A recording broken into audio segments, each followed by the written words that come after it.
from the ESPN 690 Anajar and Levine studios. This is Action Sports Jax on ESPN 690 with Brent Martineau and Austin Lane.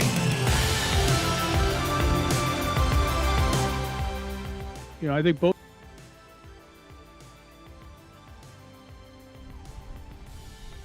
We had an original plan. Sorry, Stuart. You were going to go with some Doug Marrone. We'll get to it in a moment. I jumped the gun.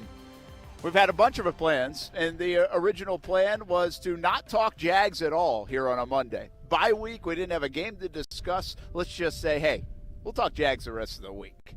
Let's give everybody a break. Well, there's a quarterback situation in Jacksonville. Hello, Jake Luton. You are the new quarterback of the Jacksonville Jaguars here in week number 9 of the NFL season.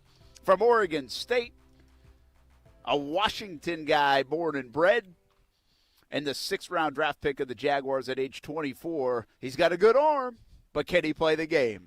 And we're going to find out this week in practice for the Jaguars and then this week against the Houston Texans on Sunday. What does it all mean? Hey, everybody, welcome on a Monday. Hope you had a fantastic weekend, got away from football a little bit, or at least enjoyed it without the blood pressure going up and down, usually up when you're watching the Jacksonville Jaguars. Hope you had a nice Halloween as well. We are out at San Jose Country Club. Florida State is putting on a golf tournament. Not Florida State, but Florida State fans. This is kind of a Florida State golf tournament where a lot of fans of the program are out here at San Jose Country Club today. Beautifully redone San Jose Country Club. Just opened on October 17th, so this has got to be one of the first events out here. So appropriately so, we're at a Florida State event on Georgia-Florida week. We do it right around here. Brent Martineau here. Austin Lane back at the Action Sports Jax studios. What's happening, man? Hope you had a good weekend. What'd you do up at? Not at all, actually. I left that all to my son. Sorry I'm not with you right now. Obviously, when it comes to the weekend, I don't check my text messages thoroughly. So definitely forgot we're on a golf course today. So that's my bad. But overall, man, I'm going to add a little extra for Stuart here and see how he can handle it. Yeah, let's see what he can do. I already jumped the gun on his Doug Marrone soundbite with Jake Luton, so we're already throwing him off. He's working hard over there. He did a great job last week, and here we are throwing him curveballs for week number 2. And as I said to to Stuart when he said you're in studio, I said NFL player. NFL guy. Yeah. NFL guy. I'm sorry, I forgot to send the car. No, it's all good, man. To be fair, you did text me Saturday. I was kind of trick-or-treating, so I didn't really have time to check my text messages. And then when I got the rundown this morning, I didn't see anything the same around a golf course. So that's on me. Now, maybe a little follow-up would have been cool, but hey, it is what it is. We're still doing the show, and we're still all good. Yeah, Friday, Saturday, Monday. That's Sunday, Monday, yeah. Yeah, that's a lot. That's a lot. Yeah. But that's okay. Just in case now you're on backup duty. This actually works out pretty well. But I did even bring the football to throw around a little bit, but now I'm just going to have to toss it to myself. Well, hey, it's like I said, it's about a 20-minute drive. I can be there in 10 if you need me there. No, that's okay. Right. Actually, this might work out really well. I've got a show to do on TV at 7, so maybe I'll break out of here a couple minutes early. Make sure I don't get stuck in traffic. But anyway, hey, here's the news, right? Jake Luton is the guy. I'm a little interested, coming off the report yesterday from me and Rappaport, that, and by the way, Doug Marrone initially said Luton's going to get the first-team reps, see where we're at. Well, later in the news conference, about within the last hour, he said, no, I plan on watching what he does in practice and playing him on Sunday. But he's told both quarterbacks to be ready. And let's hear from Doug Marrone, because coming out of this, we differ, Austin. We did this last week when this first came about with the Gardner Minshew injury. But we differ on what this might exactly mean for the direction of the Jacksonville Jaguars here on Sunday and over the next couple of weeks, perhaps. Let's hear from the head coach. I think both guys have to be ready. That's what I've told both players, that have to be ready. But, I feel like I've seen a lot of Mike. I haven't seen a lot of Jake. So I'm going to go with Jake, taking the reps and see how he does. Well, so there it is. And you know what's interesting about Doug, and I've said this before about him, he gets almost like the pulse of the fan, I think, more than any coach I've ever dealt with. And I've said it before. My belief is because he's been around the block a little bit, but also he's not afraid to acknowledge it. And he also is – I still think it comes from being a Yankees fan. Like, he's such a big Yankees fan that I think, like, he understands it, right? He gets it. But he actually said essentially what all of us said the last few days, and even the fans. Like, I think he basically is giving the fans what they want. I'm not saying that's why he made the decision, but he's almost using the logic of what we all say, and that is, hey, listen, we know what Mike Glennon is. We know who he is. We don't know this guy. We drafted him in the 6th round. Let's figure out what he is, Austin. Yeah, I mean, take it for. I guess if Doug did come out and say Jake Luton is the starter, then so be it. Like, as I was watching that press conference, like, to me, I got a little more where it was like, we're going to wait and see what it is at practice and then make that final decision. But then towards the end, like you said, it kind of sounds like Luton is the starter, which, I mean, that's fine. And I agree. Like, I think that Luton gives them the better chance of winning because he's the ultimate boomer bust guy. And right now, if you're Doug Marrone, if you're Dave Caldwell, you're in the business of boomer bust, right? Like, you can't afford just to play it safe with Mike Glennon. You know what Mike Glennon gives you. You've seen him before. You've seen the record. You have a pretty good base of what he can do. You're not sure what Luton can do yet. He's a big-bodied quarterback. From what we hear, he's got a pretty good arm and everything like that. So, to me, this is kind of like that Hail Mary, pun intended, where if Luton comes out and does fantastic, well, then maybe you can somehow try to manage your job a little bit longer and obviously kind of have that lifeline there, kind of like you had last year for Gardner Minshew. Yeah, and that's, I guess, this is where we differ a bit. I think that because you're playing Luton, now you're just saying, hey, let's see what we got because this is evaluation time. This isn't about winning games. I believe most coaches would go with Glennon here. If they were worried about winning football games, they would go with Glennon. And I'm not saying Doug doesn't want to win football games. I think they're balancing the position they're in.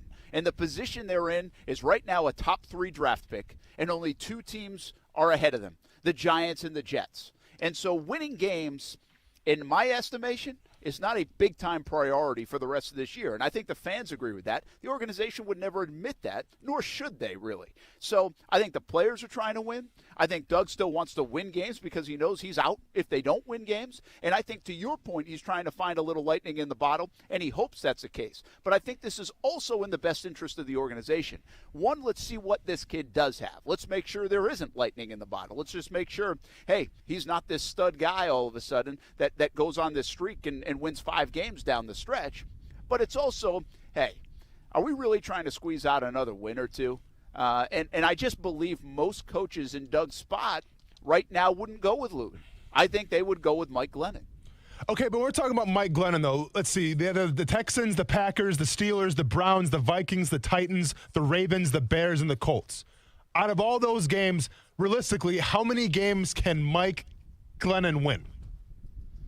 I would say Gardner Minshew, Mike Glennon, Jake Luton have a chance maybe to win 2. But here's the thing. You said Jake Luton maybe, but we don't know. Like, no, I'm serious. Like, we don't know what Luton's got yet.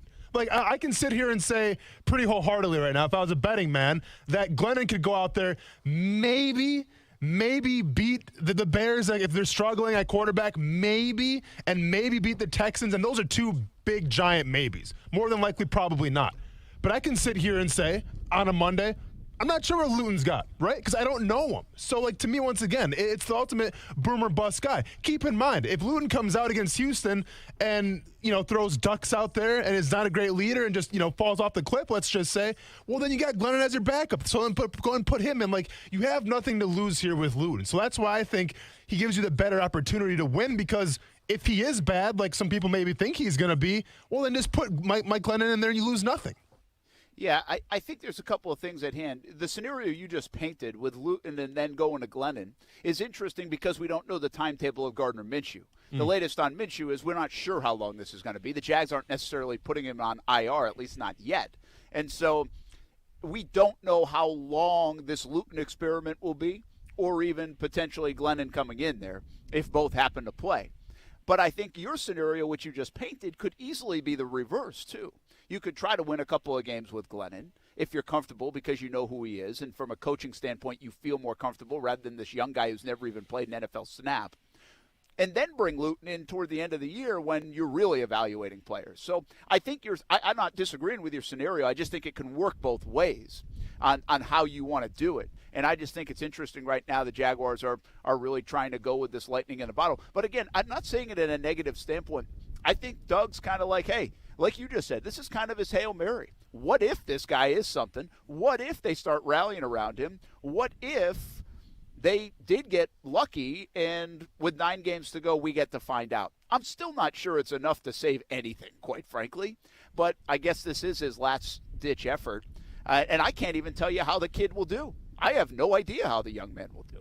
Well, and that's the thing, too. And if I'm Doug Marrone and I have to face this locker room, I'm going to be straight up with them like, hey, guys, we're going to go with Luton just because I think he's got the higher ceiling. So let's see what this guy's like, I'm still trying to win games for me and for you guys as well. Like, we're still in the business of winning, at least in that locker room. So I'm going to put Luton in and see what we got. I feel like it's hard to sell if we put Mike Glennon in right now. It's like, yeah, you know, like everyone in that locker room knows what Mike Glennon is. Okay, like there's not a person in that locker room that doesn't know what Mike Glennon brings to the table. Now, maybe they saw something different in training camp. Maybe they saw the best version of Glennon.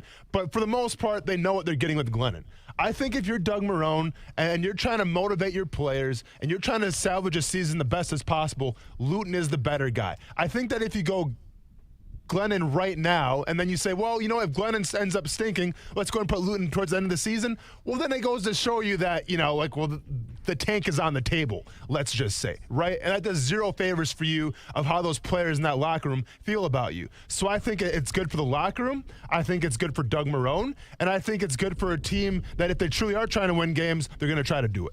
That's really, you know, again, you played, and so I like when you talk about the locker room and what they might be thinking. But, I mean, they saw this guy in practice for 3 weeks, you know. And by the way, when this guy was throwing the football, the starters were probably not even watching, you know, because he was with the third team, you know, or maybe sometimes with the second team. But I mean, what kind of this isn't about who they played or not, but what kind of confidence could they have in this young quarterback? I mean, it's got to be all, you know, fictitious confidence, right? I mean, sure. You just make believe and it's blind faith. It's fabricated. You're just hitting and hoping here. I mean, there's no way DJ Chark and Avery Jones and Tyler Eifert can be like, oh yeah, man, I'm glad they put this guy.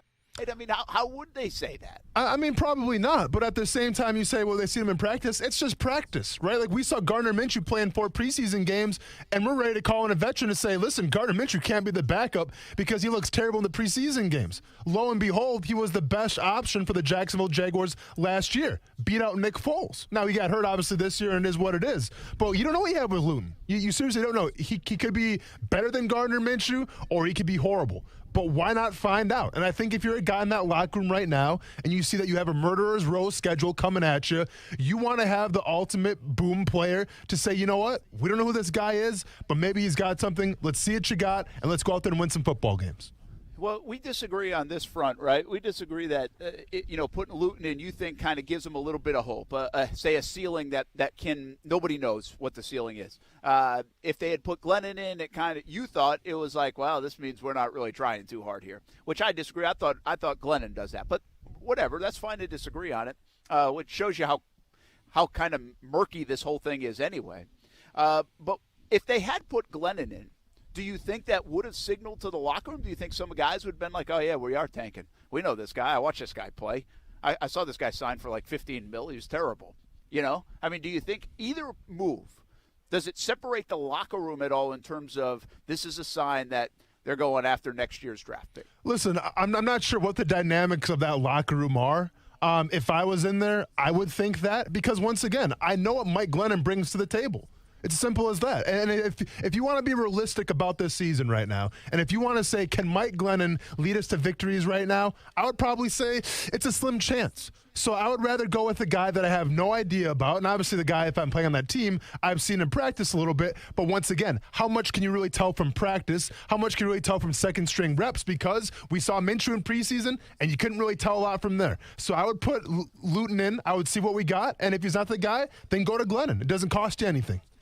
Yeah, the Brent Martineau here at San Jose Country Club, Austin Lane, back in the Action Sports Shack studios. And the big news here today, obviously Gardner Minshew, we've been following the story since last Thursday with the hand. More on Minshew in just a bit.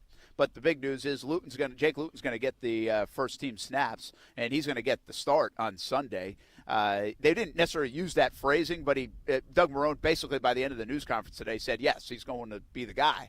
And both quarterbacks should be ready because I think in this situation, Austin, you have to have both guys ready because it could be a complete embarrassment in the first half. I mean, for Luton, we just have no idea. I mean, he could just not be ready. You know, I mean, we just watched a guy in Ben DiNucci play last night for the Cowboys, and it looked like a fourth preseason game. Yeah. I mean, and with all due respect to him, I mean, I don't know if he's ready for it, but Luton could look the same way. He hasn't even taken a rep with the first team until this week. Well, and that's why I kind of want to hold my observations of is he going to be the starter or not, because, I mean, he can come out there and practice. Today they got, I think, just like a light practice. Tomorrow they're off. So Wednesday, he can come out Wednesday and be absolutely clueless out there of what he's doing, in which case then you probably go with the sure thing. So I'm not saying Luton's going to be the starter quite yet. I know that's what Doug Marrone is trying to get at, but who's to say Luton comes out in practice this week and absolutely stinks it up? Yeah, well, we'll get the soundbite, and I don't have a transcript yet in front of me, so I was listening on my way over, and I don't know exactly the verbatim, but basically Doug Marrone was asked, what if he doesn't play well in practice? Would you go, to Glennon then? And he essentially said, listen, I want to see him in practice because I'm putting him in the game. That's what he said. And so it wasn't one of those scenarios where if he throws 3 interceptions in practice Wednesday, I'm not playing him. It just didn't sound like that, but we'll play the soundbite so everybody else can get their interpretation of it. He's the guy. I mean, Luton is the guy. I left the news conference saying there's no doubt Luton is starting on Sunday, and that's the way they're going, at least for the time being, with the idea that it could be a quick hook, because if it gets so bad, you might need to try to do something else. I mean, that's the position Doug Marrone and the Jacksonville Jaguars are in right now. Luton's a big arm guy, 6th-round pick. He's the different kind of 6th-round pick that Gardner Minshew was. Minshew was a 6th-round pick because he basically he had deficiencies. He was smaller. He didn't have the arm strength, all those things. People didn't believe in him. Minshew also had a pretty nice track record coming out of Washington State. I would say Luton didn't have he doesn't have those kind of numbers at Oregon State, that kind of flair even, but he definitely had the big arm. He has some of the measurables, 6'4", rifle arm guy, but does it translate? I think the naysayers of Gardner Minshew, the naysayers of any late-round quarterback will say, hey, there's a reason why they were picked in the 6th round. And now that Minshew has played poorly, now people are starting to say there's a reason why he was picked in the 6th round. There's reasons why Jake Luton was picked in the 6th round, but that doesn't necessarily mean they can't play well at the quarterback position in the NFL. We've got the stories that obviously have followed suit. Heck, if Luton could play like Minshew did last year, I think that would be somewhat satisfying, wouldn't it? Oh, without a doubt. I mean, listen, and let's have an honest talk right now about this organization, what the expectations should be, all right? They're not going to the playoffs, obviously, right? And I'm sure if you're a player in that locker room, even though it pains you to say it, you understand you're not going to the playoffs this year, okay? So while it's the player's job and the coach's job and that locker room's job to win games, like for me, you got nothing to lose. Right? So you might as well throw him out there, see what you have, because who knows? Maybe he comes out, he blows the doors off, he's the next Gardner Minshew, and now you want to talk about going forward, you want to talk about rebuilding a franchise, starting from ground zero? Well, maybe you can get some draft capital for somebody. You got to take all those things into account because, let's be honest, this organization is all about that right now. Yeah, so here's the rundown, by the way, if you're wondering who the heck Jake Luton is. He started his college career in Idaho, then went to Ventura College, which is a 2-year college in Southern California. That's where he threw for a bunch of yards, over 3,000, had 40 touchdowns at that level. Then went to Oregon State, played 8 games in 2018, 10 touchdowns, 4 picks, threw 1,600 yards worth. And then last year, played in 11, 2,700 yards, 28 touchdowns, 3 picks. So he had some nice numbers, obviously, at Oregon State. Ends up being a 6th-round guy for the Jacksonville Jaguars. And now, halfway through his rookie season, just a shade behind the time frame of Gardner Minshew, this 6th-round quarterback gets a start, most likely, in the NFL against Houston here in Jacksonville on Sunday. More on Jake Luton, how they came to the decision. More on Gardner Minshew. Is this it for Gardner? Is he just out for a couple of weeks? What Gardner Minshew, what Doug Marrone has to say about that. We're live at San Jose Country Club Action Sports Jacks on ESPN 690, home of the Florida State Seminoles in football and basketball here in Jacksonville.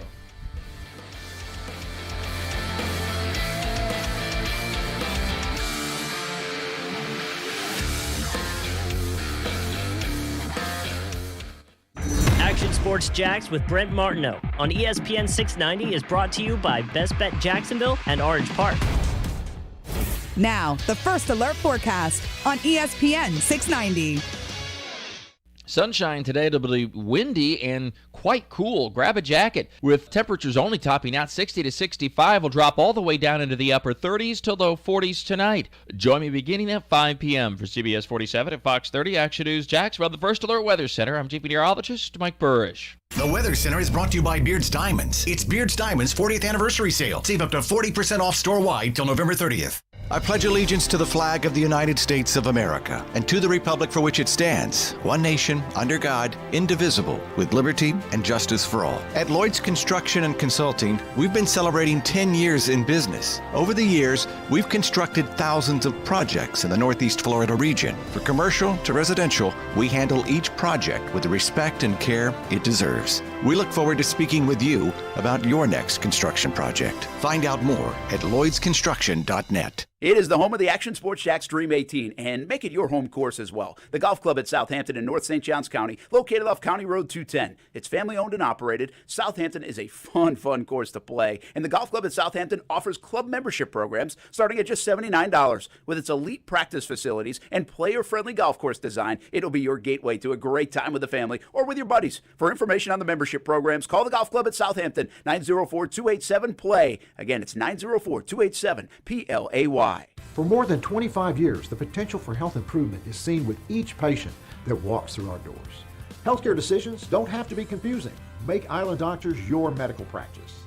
My husband and I have been coming to Island Doctors for approximately 10 years, and we have been very happy with them, and we trust them. Call us today and schedule a tour of one of our locations near you and take a look at our Best Wellness program. And welcome home. Call 1-877-434-4676 or visit islanddoctors.com. The First Coast is booming. With interest rates at historic lows, there has never been a better time to call Brandon Ponsel and his network of local experts at Jack's Coastal Homes. You can visit them at jackscoastalhomes.com or call them today at 904-206-9480 and mention ESPN 690 to receive up to $2,500 towards your closing cost. Need to sell? Powered by the unparalleled technology of EXP, Brandon will guarantee the sale of your home in under 60 days, or he'll sell it for free. The First Coast market is on the move. Are you? Alexa, how do I drive more customers into my business? First, people will need to hear about you. Then you need to be online where they look for you. Then you need to be involved in the community. Then you need to... Whoa. I don't have time for that. I need to run my business. Okay, searching for a local team that can help. Local Solutions, your local marketing team putting you at the top of mind. Visit JacksonvilleLocalSolutions.com today and let us take your business to the next level. Local Solutions, powered by Cox Media Group. Marketing solved.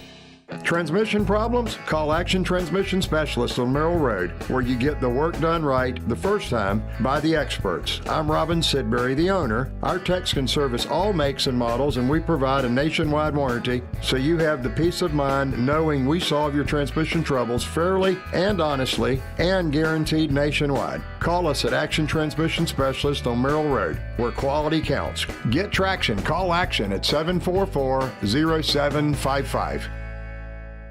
Worthless warranties, slimy salespeople, shady subcontractors. It's no wonder people don't trust most roofing companies. At All Pro Roofing and Consulting LLC, we didn't trust them either. That's why we started our own roofing company. With more than 25 years of experience, we offer industry-leading warranties, simple, fair financing, and no subcontractors. Residential, commercial, even multifamily properties. At All Pro Roofing and Consulting, we've got you covered. Learn more at allproroofingllc.com.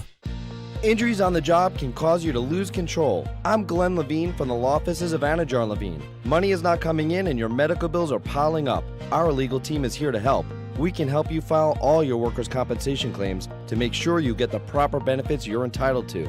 If you've been injured on the job, call the law offices of Anajar & Levine at 904-600-4000. That's 904-600-4000 for a free consultation and take back control of your life.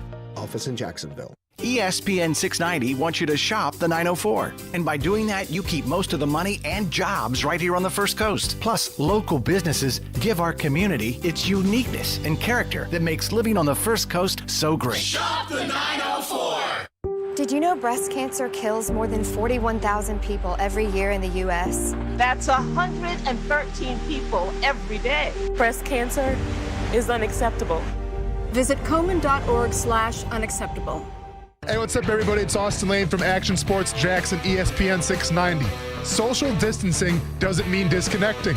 If you're working from home, keep tabs on the world of sports and Action Sports Jacks on your smart speaker. Tell your Amazon Echo or Google Home, play ESPN 690. Austin Lane. And I'm going to regurgitate it to you. I'm like a mother bird right now, and I'm spewing it in your mouth. Brent Martineau. You got doves flying and mother birds all week. I'm trying to baby bird you right now, man. Yeah, well, this is why I tease stuff and don't get to it. Action Sports Jacks on ESPN 690.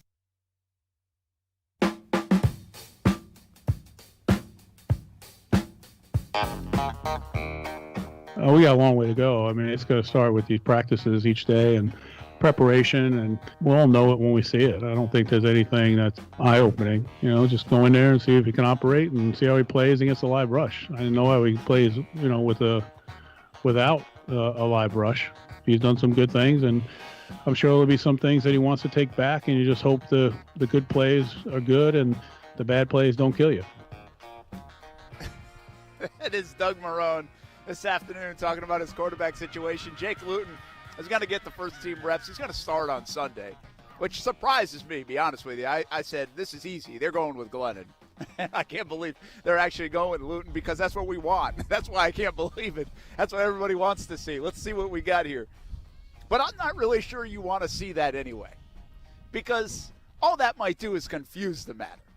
But don't you get the idea that Doug, it's like, yeah, whatever. Let's just see. Let's just see what we got, Austin Lane. I mean, let's just throw him out there and, well, let's see if he can handle a rush. I mean, we haven't seen him against one of those yet. Well, yeah, listen, I mean, you're essentially throwing this guy to the wolves right now. You're throwing him in the fire, but you know what they say about pressure. Pressure can burst pipes or it can make diamonds. So it could either be, obviously, a disastrous move or a genius-looking move. I just didn't like that when it was announced. I think this was on Saturday, if I'm not mistaken, that Minshew was going to be out against Houston.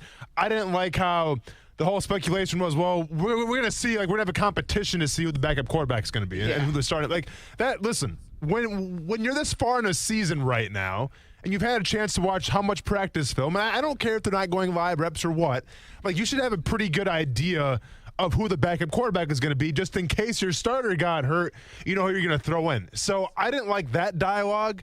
It kind of shows just like a lack of communication of, hey, Minshew's down now. Who are we going to put in? Yeah, let's wait and see what happens. No, there is no wait and see what happens. Like, you have to have a plan, because this happens in every single NFL team where if a starting quarterback goes down, you have to know who you're going to throw there in the backup. And I guess it's going to be Luton, but I didn't like how they went about announcing it.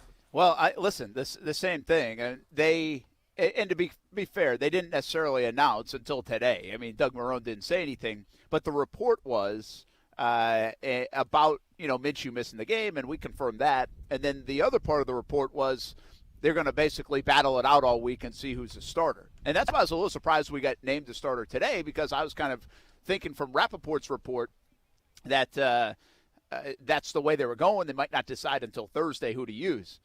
And I tweeted the same thing you just said, man. I was like, do we really not know who the backup quarterback in Jacksonville is halfway through the year? Yeah. Like, I get they're having that preseason games. But come on. Like, they really don't know? And so what's really interesting here, and this is what makes you wonder and speculate what they're really doing, is the fact that this guy wasn't even active this season. He wasn't Minshew's backup. Glennon has been the backup. And now all of a sudden, here comes Jake Luton to play on Sunday. It's just like, let's try this. Maybe this will work. Let's see what we've got.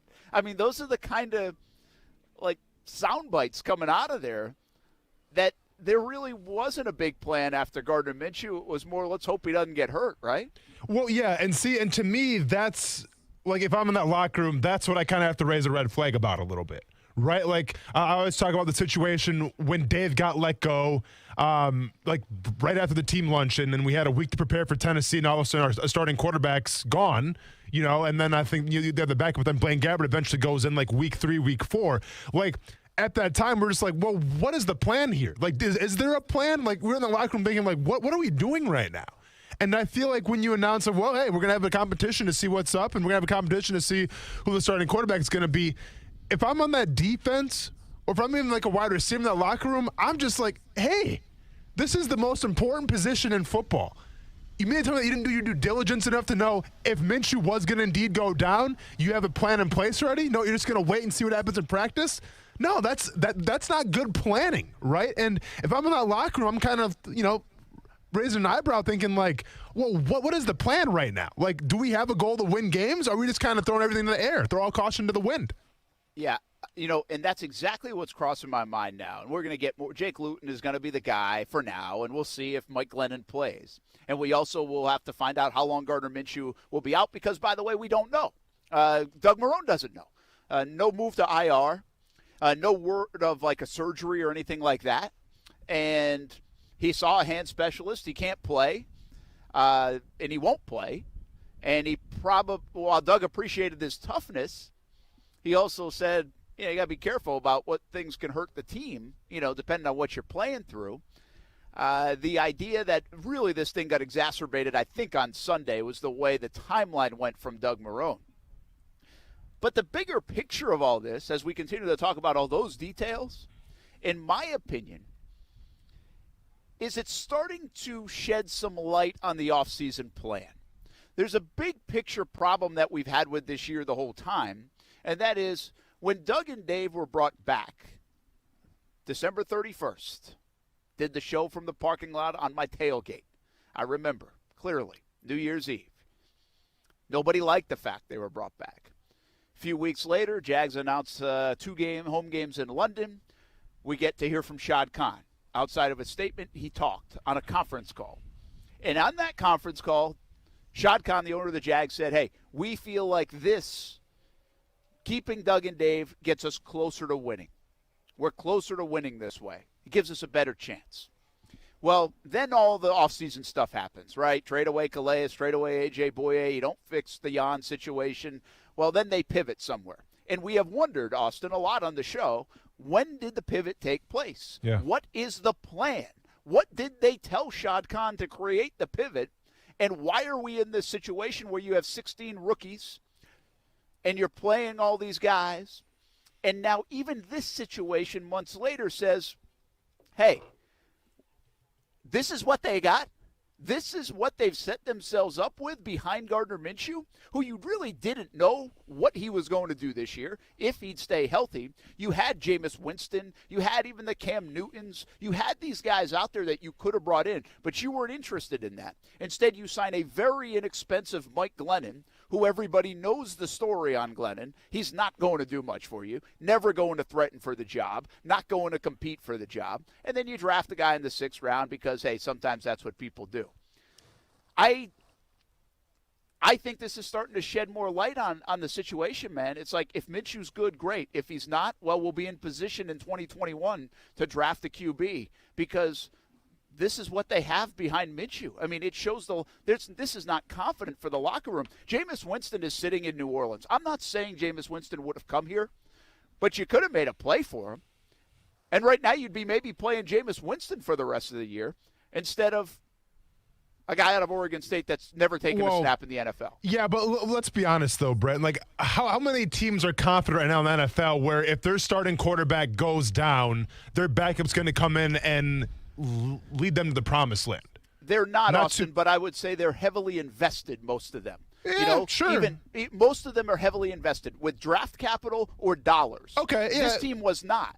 Sure. I mean, and that's fair. That's a very fair point. But let's be honest. I mean, expectations, and I don't care what they were in the locker room, I mean, they couldn't have been that high, right? And I think that regardless if we even want to try to bring Jameis Winston in, but let's be honest, Jameis Winston took a pay cut to go to New Orleans. Why? Because he wanted to work with Sean Payton, because he wanted to learn from Drew Brees. There is no way I feel like Jameis Winston would have came to Jacksonville. Yeah, and maybe you could have, coaxed him in here with a lot of money, but Minshew is going to be the guy regardless. Like, he was going to be the starter because he earned that right. So there's no way I'm going to see Cam Newton coming to Jacksonville. I don't see Jameis Winston coming to Jacksonville. So what you have is what you have. And to be fair, regardless of who you would have brought in, if Minshew would have went out with an injury or been benched or whatever the reason, it's probably a good scenario where they're not going to go to the playoffs and they're not going to win a lot of games anyways. So yes, this was the ultimate make or break year for Gardner Minshew. But to just sit here and say, well, if they had a backup, at least it shows like they're going to try to win. Not really, because I don't think it really matters who the backup is. You weren't going to win ball games anyways. Well, and here's the thing. I'm not sure they would have. I'm using Jameis Winston as an example. He's not the only guy. I mean, Cam Newton doesn't look like he's working out in New England, but you could have had him on the cheap. My point is, you're bringing guys in to compete with the idea of, hey, if this doesn't work out, because we don't know if it's going to work out, we got this guy potentially. You know, we create competition. There was never even there was like, no, we're not interested. It was basically crystal clear. We don't want any of that. We're just going to give this to Minshew. It's ride or die with Gardner. So then, Brent, what would you have him do? Because Cam Newton was going to come here as a backup role. Cam Newton wanted to be a starter. That's why Cam Newton sat out training camp and waited. Like, Cam Newton had an opportunity to go to a lot of places as a backup. He didn't want to do that. Jameis Winston took a pay cut. So, like, if you're the Jaguars, then what would the plan be to get a backup quarterback in here? Well, it would at least be show interest. There was no interest. There was no interest in any of those kind of scenarios. If they turned you down, they turned you down, right?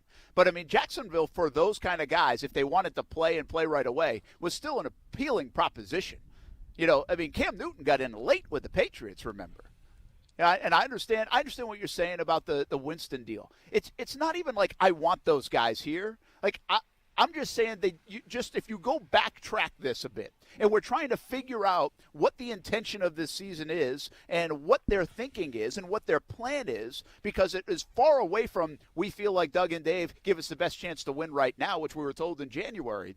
I just think it's another piece in the puzzle of saying, all right, if Minshew works, and by the way, we said this, if Minshew works, great. If he doesn't, this isn't a bad situation because there are some good quarterbacks available next year. We probably are 2-14, 3-13, a chance to they saw that too. But they didn't really try to do anything to curb that, you know? Well, I get you. They got Mike Glennon. I mean, they got Mike Glennon. That's what they brought in here to save the day just in case Minshew didn't work out.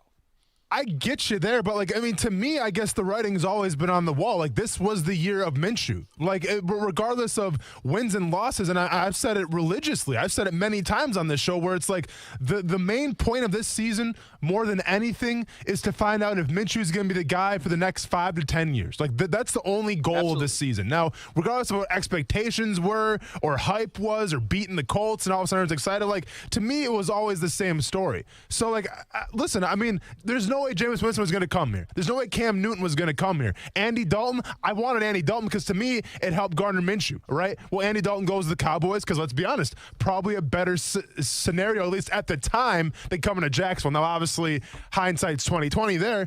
But with that being said, I mean, there's not a lot of options at the backup quarterback to be like, you know what? Let's go after this guy because even if Minshew goes down, we have a chance of winning. Like, not too many teams in free agency can say that because, once again, I repeat, like, Cam Newton wasn't going to come here as a backup. And if you did bring him here, what's the distraction going to be like?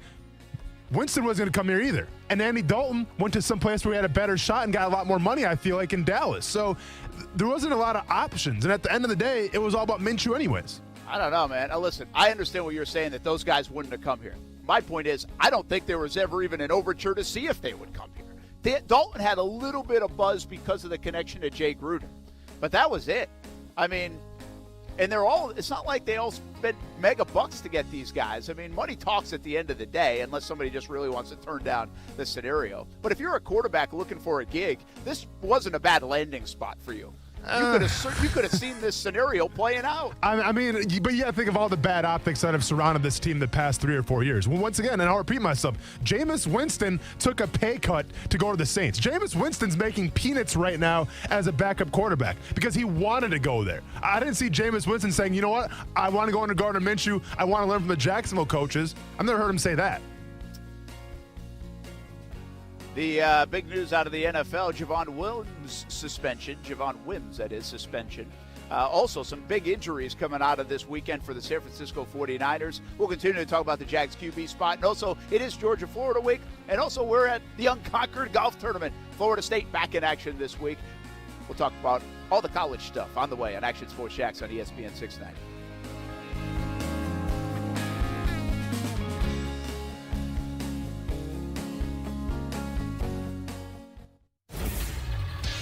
ESPN 690 Sports Center Update.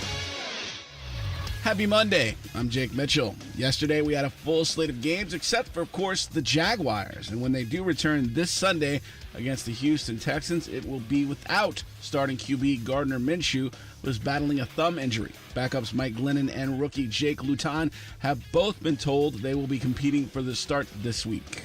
It's a shame we're not in the NFC East because you only need 3 wins to be atop that division, which the Eagles are after last night on Sunday Night Football. Here's Carson Wentz on how the team performed after defeating the Cowboys. I'm pumped we got the win, but I'm going to have to watch the tape, and I'm a little frustrated with just how I played and how we left some plays out there and left some points out there, missed some big opportunities, and I can be better.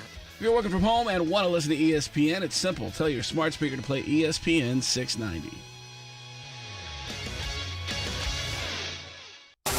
Hey everyone, this is Brett Martineau from Action Sports Shacks on ESPN 690. Hope you catch the show Monday through Friday from 3 p.m. to 6 p.m. on 10 different platforms. But if you missed the show today, you missed this.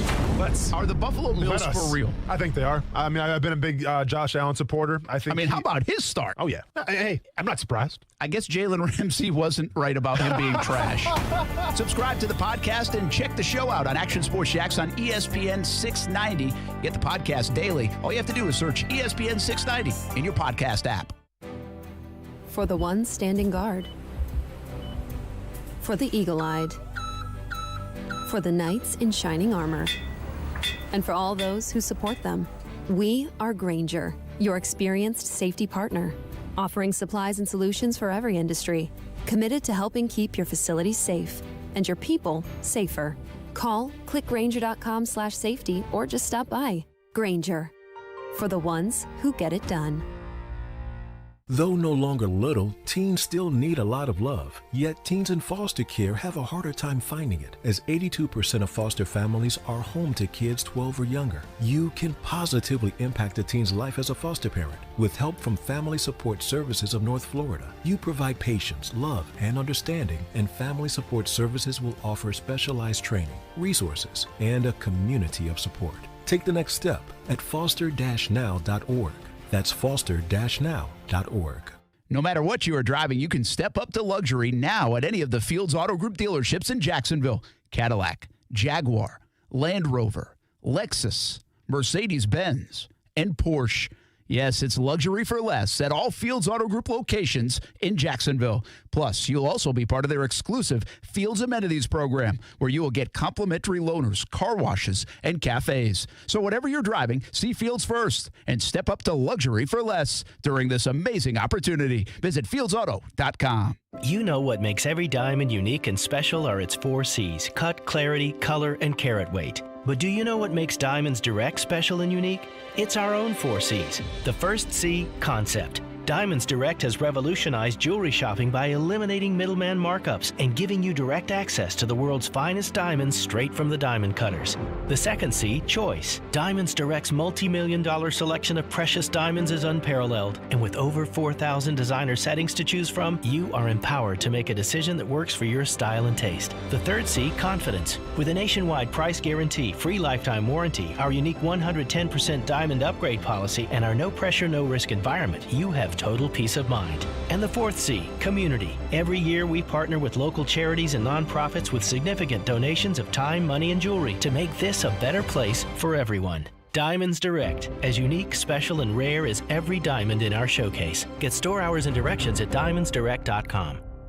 Firefighters, paramedics, police officers. They take care of us, and at AMCO, we're proud to take care of them. For over 60 years, we've repaired and maintained the most critical public service vehicles. As an essential business, we work on every kind of car repair with flexible financing and extra safety precautions. Essential, reliable, trusted. That's the men and women who are there for us, and it's our honor to be there for them. AA MCO. Money tight? We can finance almost anybody. Find the AMCO transmissions nearest you at amcojacksonville.com.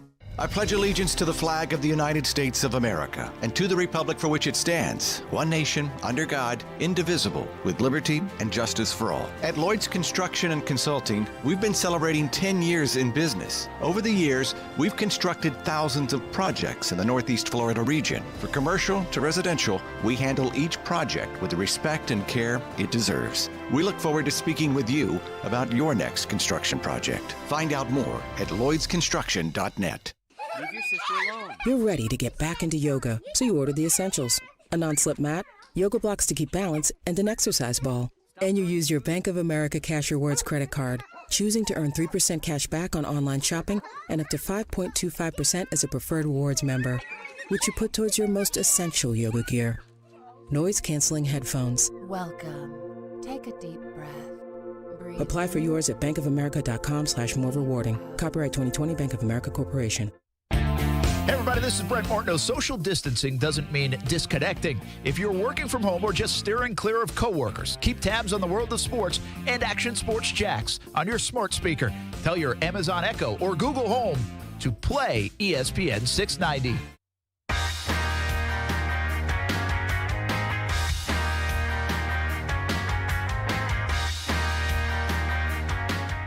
Now we got to fight. They are going at it.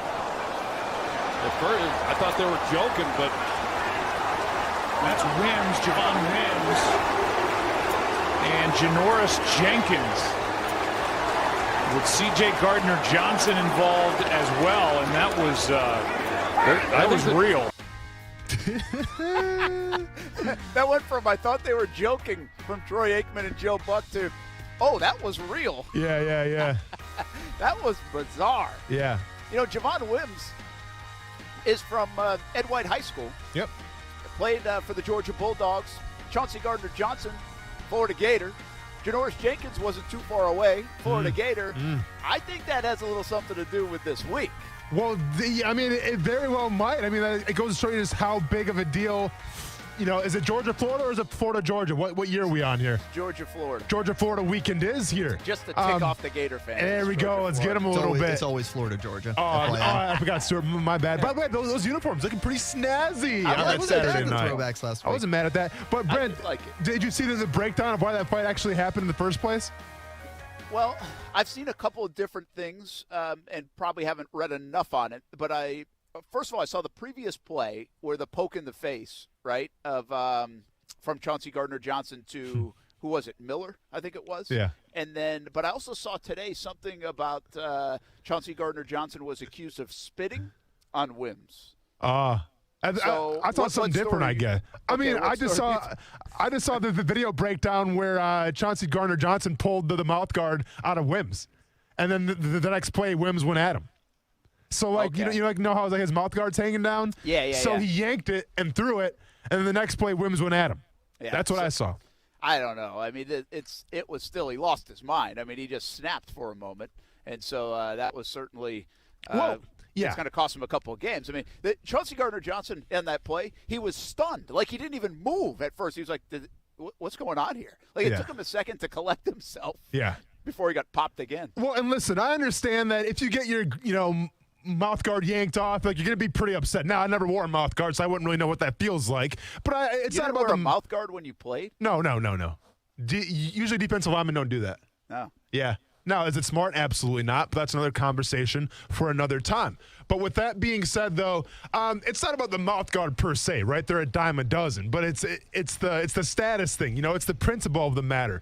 And yeah, you essentially saw Javon Wims just go at him and just see red, as they say. So this is going to be a little notice to all NFL players out there when you see red, because listen, I've seen red a lot. Now, it happened in practice more than a half game. I never got ejected from a game, almost got benched for fighting somebody before a game, but not actually during a game. So this is a little disclaimer for all you NFL players out there. If someone snatches your chain or pulls your mouth guard and you see red, do not, and I repeat, do not punch them in the face when they're wearing a helmet. right? Because nothing good is going to come of that. Because either you punch them and you break your hand, or you punch them and then social media takes it and rolls it and says, look at this idiot trying to punch a guy with the helmet, he's going to break his hand, right? So it's a lose-lose situation. Now, I don't know Javon Wims. From what I've heard about him, everyone says he's actually a really cool guy and a really low-key kind of guy, and this is kind of out of character for him a little bit. Yeah. Do what A.J. Green did, all right? Or do what another player did. Go for the takedown. Right? Go for the tackle, because sometimes when you go for that takedown, you don't actually get, tossed from the game. Sometimes it's just a 15-yard penalty and you're still on the field. And that way, if you take somebody down and you stand over top of them, well, now it's like a dominance thing, right? Now it actually shows that, listen, I'm the top dog here. You're on the ground. What's up? And guess what? It's a memeable moment. It's a gifable moment. And now all of a sudden you're still in the game and you're trending on Twitter for all the right reasons. Yeah, there you go. That's a better way to do it. I don't get the punching of helmets. I mean, it happened Saturday night. We're going to get into that with the Gators in Missouri and the whole Mullen thing, which a lot of people disagree with me on, I know. But also just the punching of a helmet. Now, I will say the Wims punch was more of like the shove.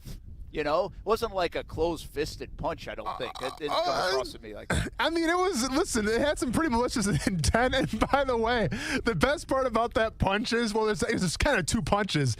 But the first punch, he throws it at the mask, and then, he flinches, in retaliation. And Johnson's just kind of watching him what are you doing, man? And he punches him again. I've never seen somebody flinch at their own punch before. That was crazy. The whole thing was stunning. I mean, nobody – look at it. You heard Troy Aikman, Joe Buck had no idea what was going on. They thought they were messing around. Yeah. So, Wims, by the way, you got to be careful if you're Wims in this because Wims isn't like this guy that's an everyday guy. When this stuff happens, you worry about keeping a roster spot. Now, he's stuck in Chicago for a couple of years, so he's done a nice job. I'm not discounting that. But it's not like he's Allen Robinson doing this, man. He's got no doubt he's going to be on the roster for the next year and the next year after. This might stay with him a little bit is my point, Usually a mild-mannered guy, at least the one we know. I mean, we've done interviews with him, Marcel Robinson did. I just saw him down at Julington Creek Plantation during the pandemic working out with Nathan Peterman and others. Yeah. And so, well, I mean, this seems out of character, but like you said, I mean, you see red on the football field sometimes. Guys snap on the football field. In between the lines and outside the lines are two different things. Well, for sure. And he also, I know he trains a little boxing as well. At least he used to. I have that on pretty good authority as well. So, he knows what so he knows what he's doing a little bit, man. Listen, I can't state this enough, though. Any football player, especially NFL players, where the cameras are always on you, whether it's during a game or in training camp, go for that double leg takedown, fake the punch and then go low. Listen, I mean, I can go back to one of my favorite fights of all time. Chris Osgood, Patrick Waugh, Avalanche versus the Red Wings. Patrick Waugh punched Chris Osgood in the face about 10 times, but you know what? Nobody remembers that. You know why? Because Chris Osgood took him down. And then when the fight was over, Chris Osgood was on top. You got to be on top in a fight, Brent. Forget the punches. If there's one guy that should be giving fighting lessons on a football field, it's Austin Lane. From the practices against Evan Britton to whoever knows what else at Murray State to now in a cage fighting, a few times a year. Austin Lane is here for you, Javon Wims. Here for you, Chauncey Gardner-Johnson. Man. Here for you, Missouri and Florida. Hey, listen up. And Jaguars players, I'm just saying, if you guys are feeling froggy and you want to get in a fight, let's do it so that I can go on the wall that says it all and break that thing down, man. I'm looking forward, because let's be honest, the wall that says it all, it's been a lot of depressing kind of things. I want to break down a fight. Yeah, by the way, Jimmy Garoppolo, other news in from the NFL, high ankle sprain out for a bit, and also George Kittle out for 8 weeks. Yeah, so that will mess up some fantasy teams right there. More in the NFL coming up, but coming up next, the fight between Missouri and Florida and how it impacts this week's game. That's next on Action Sports Jacks on ESPN 690. We're live from San Jose Country Club here at the Unconquered Golf Tournament, official station of the Florida State Seminoles.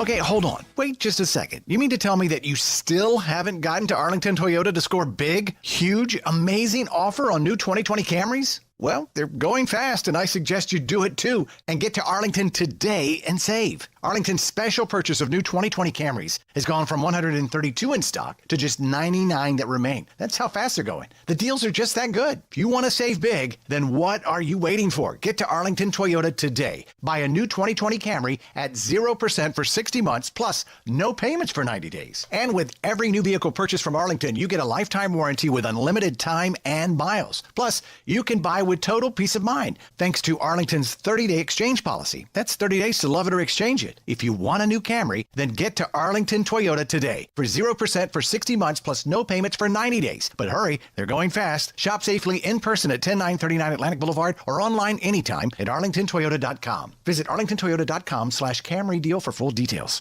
It's late at night. Someone enters your home, but you don't know because a cheap piece of electronics failed. Would you ever forgive yourself if a family member was hurt because you chose to trust a do-it-yourself home security system with third-party monitoring? That's why thousands of customers choose SafeTouch Security every day. Your SafeTouch system starts out with a custom design to fit your exclusive needs and is carefully installed by SafeTouch's professionally trained and licensed installers, using only SafeTouch professional-grade UL-approved encryption technology, monitored by SafeTouch's UL Monitoring Center featuring the exclusive SafeTouch two-way communicator, providing the fastest possible emergency response, and backed up by the SafeTouch halo of detection and SafeTouch crash and smash technology, all wrapped up in the SafeTouch guaranteed response time. Don't take a chance. Call now and get SafeTouch's exclusive offer of free equipment with a SafeTouch monitoring agreement. Go to safetouch.com right now for more information. SafeTouch, doing what others can't for over 35 years. Offer to homeowners with approved credit standard installation monitoring agreement required. Terms and conditions may apply. EF 0000233, LVA 004.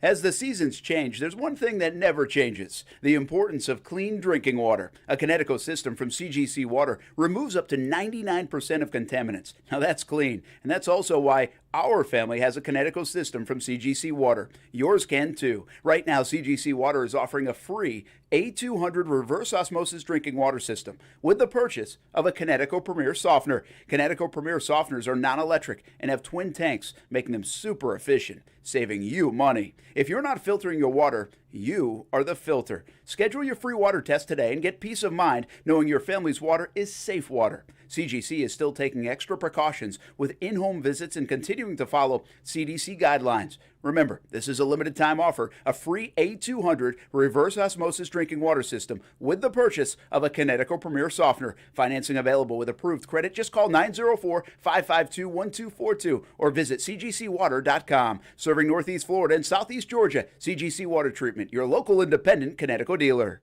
Transmission problems? Call Action Transmission Specialists on Merrill Road, where you get the work done right the first time by the experts. I'm Robin Sidbury, the owner. Our techs can service all makes and models, and we provide a nationwide warranty, so you have the peace of mind knowing we solve your transmission troubles fairly and honestly and guaranteed nationwide. Call us at Action Transmission Specialist on Merrill Road, where quality counts. Get traction. Call Action at 744-0755.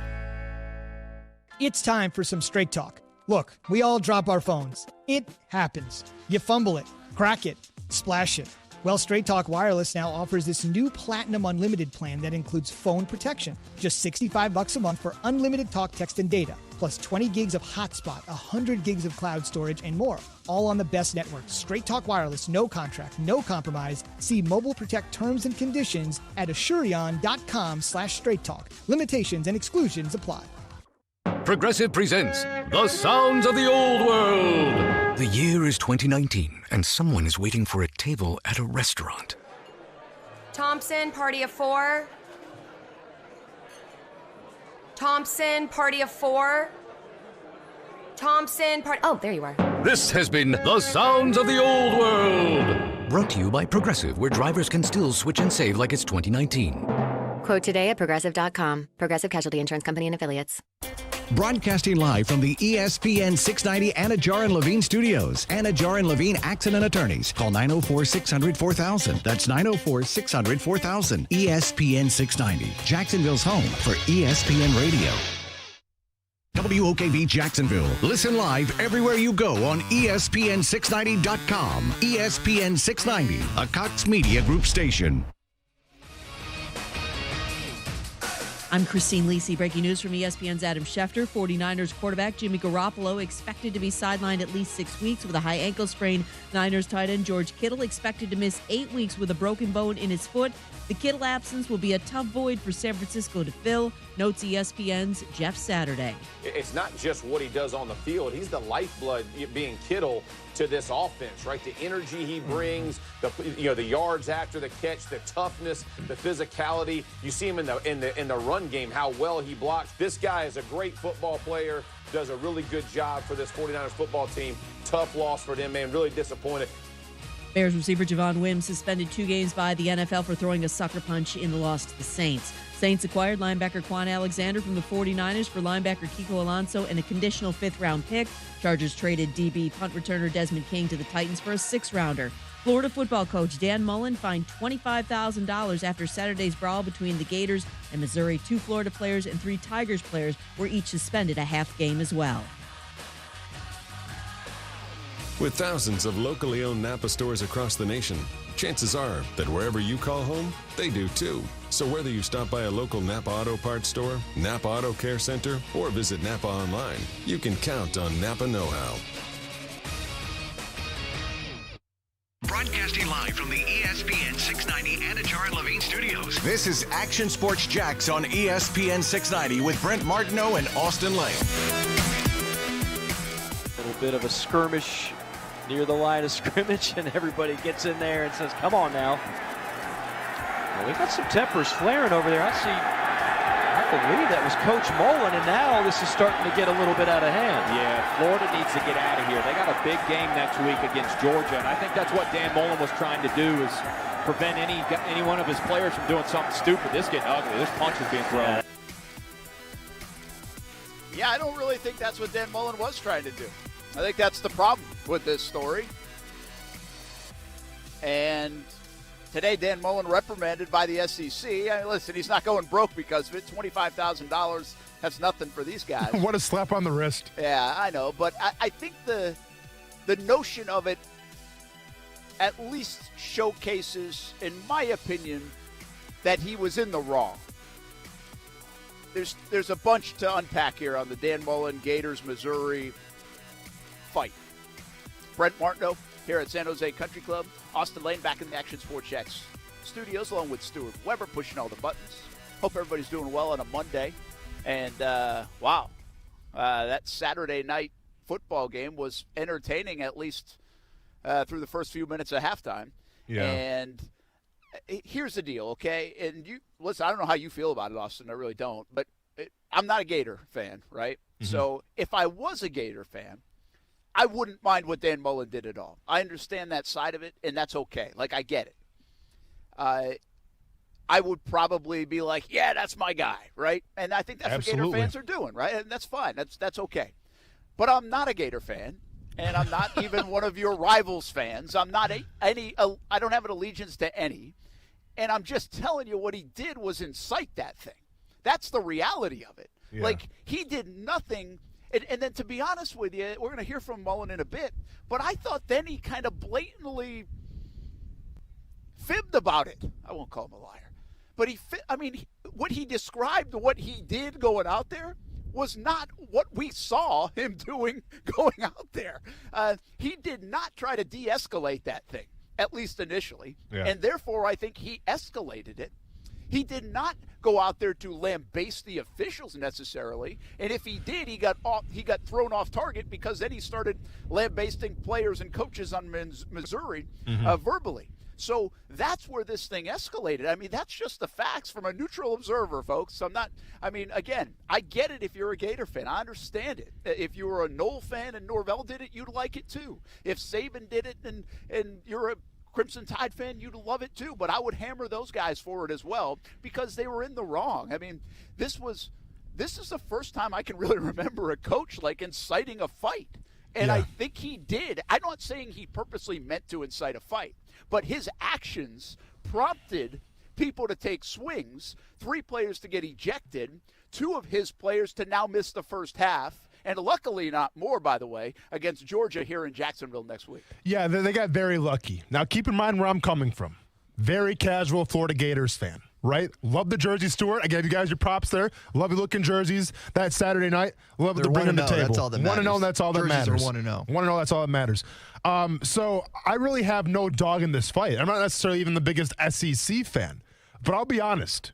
As a former player, I loved what Dan Mullen did. Now, once again, I have no dog in this fight right now, but I think in terms of earning that locker room trust, I think in terms of even recruiting, I think that Dan Mullen just earned himself like in a new stratosphere, if you will, of how he's perceived in that community and also in recruiting. Because here's why. Brent, you say it all the time, like to play the game of football, you got to be a little crazy, right? And one of the unwritten rules of football is that if someone goes after one of your guys, they go after everybody.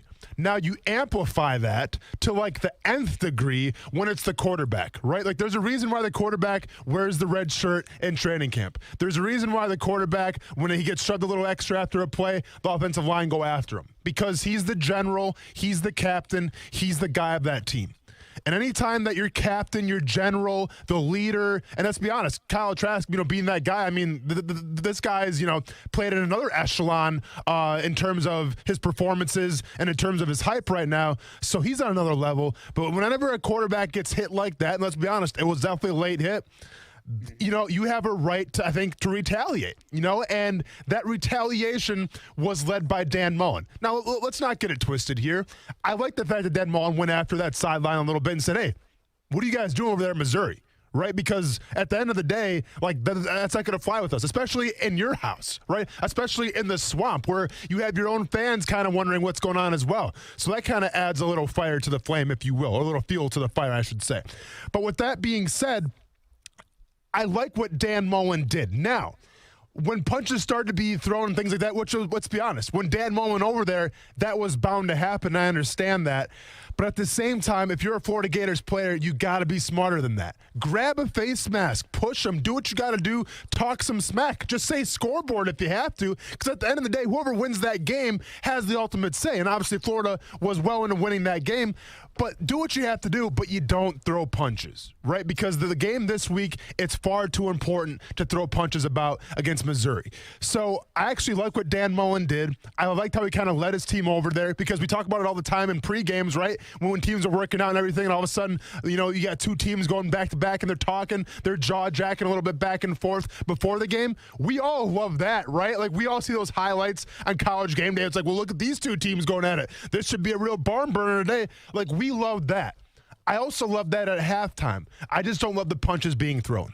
Yeah, I do think, by the way, and you said it, but I should have said it to start, it was definitely a late hit on Trask. Mm-hmm. I don't know if it was a dirty hit. I just know it was a late hit. And so there's a bunch of mixed messages here. Why isn't the offensive lineman starting this fight, right? Because that's what you're talking about, Austin. That's like kind of the unwritten rules. You're right? That's like, hey, protect your guy, right? Yeah. And so why aren't you doing that? Well, the other part of this that I think is a little bit mixed, we talk discipline all the time. You played the game at collegiate level and the NFL level, and discipline's a big thing. So your coach most likely would say, hey, if you're going to mix it up, don't mix it up and throw punches and get yourself ejected and give us 15-yard flags. That's silly. That's stupid. That's something on a podium later in the game, after the game, the coach would be like, yeah, we can't do that. That's bad discipline. That's whatever. It's just, it put us in a bad spot, right? 15 yards. Well, the coach went out and did what he tells his players not to do. Sure. I mean, that's to me like the irony of this. Like, you pull people away.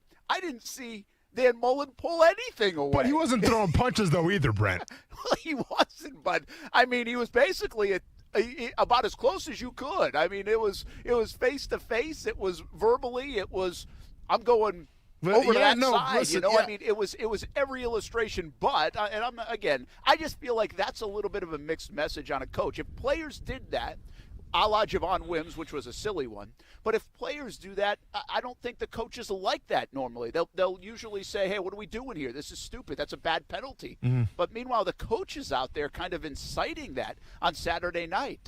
it's a bit of a mixed message for me. Mullen was ready to throw on those refs, by the way. Oh, If no, one of those for sure. refs would have bowed up on him, Mullen would have thrown down. Listen, I just think, in my own opinion, like Dan Mullen showed the point that this is a democracy. This is not a dictatorship because he had his players back. Right now, did he go about it the best way? Absolutely not. But there's a reason why when you watch NBA games or college basketball games that coaches get teed up and sometimes coaches get thrown out. It's not because they want to get thrown out. It's because they're trying to find a little extra motivation, trying to light that fire for their teammates and for their players and go, you know what, guys? I got your back here. I'll take one for the team. To me, Dan Mullen was trying to take one for the team. Now, obviously, he didn't foresee his players going over there and throwing punches and, some getting suspended for half. Like, he didn't foresee that kind of circumstance. But I think from a player's perspective, I think that he just gained a whole new, let's just say, amount of respect from that locker room just because he showed, you know what, guys, I got your back. If you have my back, I trust you, you trust me. Let's go to war together. Yeah, and I think you're right on that. I really do. And I think that could help them and aid them this Saturday here in Jacksonville against Georgia. I just think I think this game is huge for the Dan Mullen narrative because if they beat him, well then, hey, all this stuff and he rallied them and everything you just said will come to fruition and they beat Georgia. If they don't win and now he's 0-3 against Kirby Smart in Georgia, well then it takes on a little bit of a different narrative. And I'm not saying it necessarily goes back to just Saturday night, but it might go back to the last month. And the last month with the pandemic, with trying to get 90,000 in the swamp, with all that noise, and then on top of this on Saturday, I don't know if it's a good national narrative and look for Dan Mullen, even if Gator Nation absolutely loves what went down on Saturday night. Let's hear from Dan Mullen. And again, the part that gets me, he said this in his postgame right on the field, and he said it in the press conference, too, in a Darth Vader Halloween costume. That's right. And which, by the way, that part didn't bother me at all. I mean, although he's probably – but if you listen to the words of this, maybe the Darth Vader was intentional, hiding from the actual truth, because I don't really feel what he said is what he actually did, especially the early part. I didn't see it. I was watching the play down the field to see if there was pass interference on the player if we made the catch. And then guys are like, hey, I mean, I got told they hit him late. And you know what? I mean, our guys are going to defend their quarterback. And I think our guys started to do that. Okay, so see my problem with it is so Mullen didn't see it, so he's following the ball down the field, but he gets told about the cheap shot according to his guys, and he got that enraged that quickly? Why not? And then he later says, I was going to break things up. Well, he does not try to break anything up initially. He once again is an instigator. You didn't hear that part of it, but he's an instigator in the way he is enraged going across the field. I'm also surprised that he didn't see it and he got that fired up that quickly. Which, again, I think is a borderline. It was definitely a late hit. Whether you want to call that a cheap shot on Trask or not, I think is debatable. Well, I mean, in my opinion, watching that hit, I think the intention was to try to hurt Trask. And that's just my thought. That's just my opinion about it, especially when the ball was already thrown. Whether Mullen was the instigator or not, once again, I just go back to listen, you can't be in 100% sane state of mind to play the game of football. There's going to be emotions. There's going to be, just high intensity, sometimes toxic masculinity. Say what you want. The game's not for everybody, okay? And it's as simple as that. Not everybody can play the game of football. If you're a kid, sometimes where it's like, you know what, maybe another sport's better for you.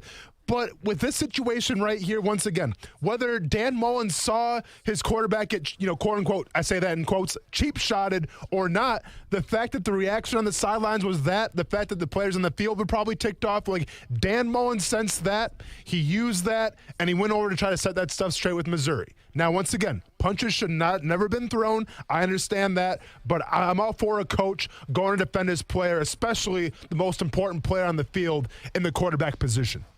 Yeah, I would say this, too.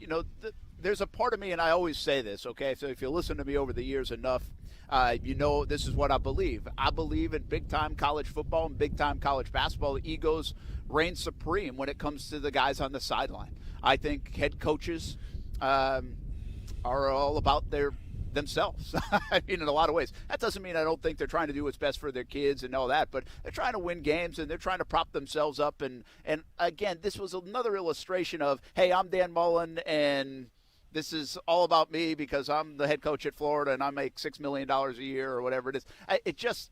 it just feels like that when these guys do some of these things. And Mullen then actually comes out like it's an AEW event at Daly's place. Yeah. Gets the crowd fired up again. Yeah. I mean, it wanted that extra pop. It was just wild, just a wild scene again. I think it's fantastic to see the difference of opinions. I get it from the Gator fan. You're not even a Gator fan, Austin, and you kind of liked it, which I appreciate. I just don't. I don't like the look of it. I don't necessarily hate the look of it. I'm okay with that. I don't mind actually fights in sports sometimes. It's okay. I'm just trying to call it for what it is, and I believe Mullen incited that. Like, I don't know if they would have fought at all, and I'm not sure anybody gets ejected if Mullen doesn't do what he did. That's just the reality for me. Well, let me ask you this. So I think it was 20-7 going into halftime. How did the Gators play in the third quarter?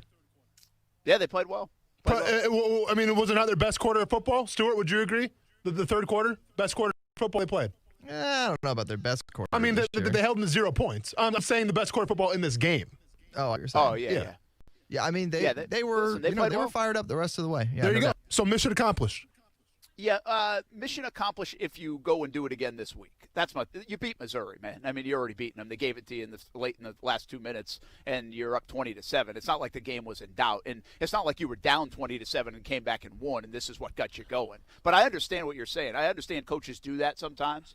To me, I kind of put this in the category. And Stuart, jump in. You're a Gator fan, so you'll know this, and especially with the Georgia-Florida game coming up. But I kind of put it in the whole Mark Richt celebration in the end zone game in a different way. Like, that's what Austin's talking about. What are you going to do to get your team fired up? And so I get that. But it's not like Richt ran out on the field that day and celebrated. Yeah, I get what you're saying, relating it to the time when the entire team came out for Georgia here in Jacksonville and, celebrated that way. But that was Georgia-Florida, Florida-Georgia. That wasn't Florida-Missouri, Yeah. And in the grand scheme of things, all due respect to Missouri, the game was already won. What are you worried about Missouri for? You should be worried about keeping your guys ready to go for Georgia. Heck, do it early in the Georgia game if you want to get them, fired up for that one. But I don't know. I just don't know how much that stuff carries over. Well, who knows? I mean, maybe, it galvanizes the group and, they all come together this week and say, hey, we got to go defend ourselves again in Jacksonville this week. Yeah, I mean, listen, at the end of the day, if Florida gets beat by Georgia, will we be talking about it? Possibly. I just think the whole goal of Dan Mullen here was to say, guys, I got your back. If a dirty hit happens, which I think is dirty, I'm going to have your back. I'm going to try to set stuff straight. We can't be throwing punches, but you better believe that even though I can't play on the field with you, if something goes down, I got your back. Yeah, and I think, by the way, I believe this storyline does carry over, win or lose, against Georgia on Saturday. And by the way, that's coming up. Georgia, Florida here in Jacksonville. How different is this going to be? This is so festive. Like, again, I'm not a fan of either team, but this is what kind of identifies the city for this week and this month in the college football season is this football game. I mean, this is a bucket list game for sports fans. And now you get no RV City, no Florida-Georgia Hall of Fame luncheon, no tailgating in the lots where it will stink and beer cans will be splattered everywhere and college kids are on top of vehicles and stuff that we can't even describe on radio is happening. That plus I can't hang out with Tim Tebow this year either. So it's just a bummer all around right now. Yes, last year we were with Go Lickin' Wingo at Intuition Ale, right? Yeah. That morning of. So how different is this going to be given the pandemic and the limitations that are on this game? Yeah, I mean, in my opinion, it's going to be very different, right? Because my first, I guess, taste of Florida-Georgia weekend, Georgia-Florida weekend was my rookie year here in the NFL. Like, I had no idea. I'm coming from Wisconsin. I think Wisconsin does tailgating pretty well. You know what I'm saying? Things like that. And obviously at Murray State, it's a basketball school. But that's neither here nor there. But when I got to Jacksonville, like, listen, I think we were we had a away game, obviously on Sunday. Yep. And I get to the stadium on Tuesday, a Florida-Georgia week, and there's people tailgating. And I'm like, what is, I had no idea. I mean, I heard it's called the largest cocktail party, but I didn't know what that even meant. So I get to the stadium on Tuesday, and I see RVs already being set up. I'm like, what? Is the game on Thursday? Is it a Thursday night game? What am I missing? I get to the locker room, and obviously I got guys telling me, yeah, that's Florida-Georgia weekend, man. They get there Tuesday sometimes to tailgate for that game Saturday. So to me, that's what makes it so big. It's the atmosphere, it's the people, and the fact that you take those things away, you kind of take away the heart of the event. You know, you take away the lifeblood, if you will. So it's definitely going to be different, but at the same time, I mean, things, you know, like obviously precautions have to be taken with COVID-19 and things like that. So I get it. I'm just saying it's going to be completely different now. Yeah, and I think the game takes on a lot of different storylines as well. Richard LeCount's story up there in Athens with the motorcycle accident. He's maybe their best player on defense. The Gators defense played well, obviously played their best game against Missouri, but was that Missouri, or can they do that against Georgia? Can Georgia keep up with Florida's offense? I think there are a lot of different storylines. Obviously, we get into them a little bit more along the way, and also all week long here on Action Sports Jacks on ESPN 690. All right, Brent. What's that? So what do we learn in NFL players and college football players? If it's a one-on-one fight, go for the takedown. Go for the legs. If it's a group fight, just grab the face mask as hard as you can and don't let go. Come on, kids. I think they should put that on the Wonderlic test. It should be like a Tommy Namsky video, Brent. That's what we should do. ESPN 690, how do you handle yourself in a football fight? You know, you just brought that up, and now I know that's going to happen. Oh, yeah. Like, now we are going to do that. It's a thing. That's and good. you better believe it's going to be super cheesy dialogue. We'll bring Coos back for that one. I love it. All right. More to come here from San Jose Country Club. We're at the Unconquered Golf Tournament on ESPN 690.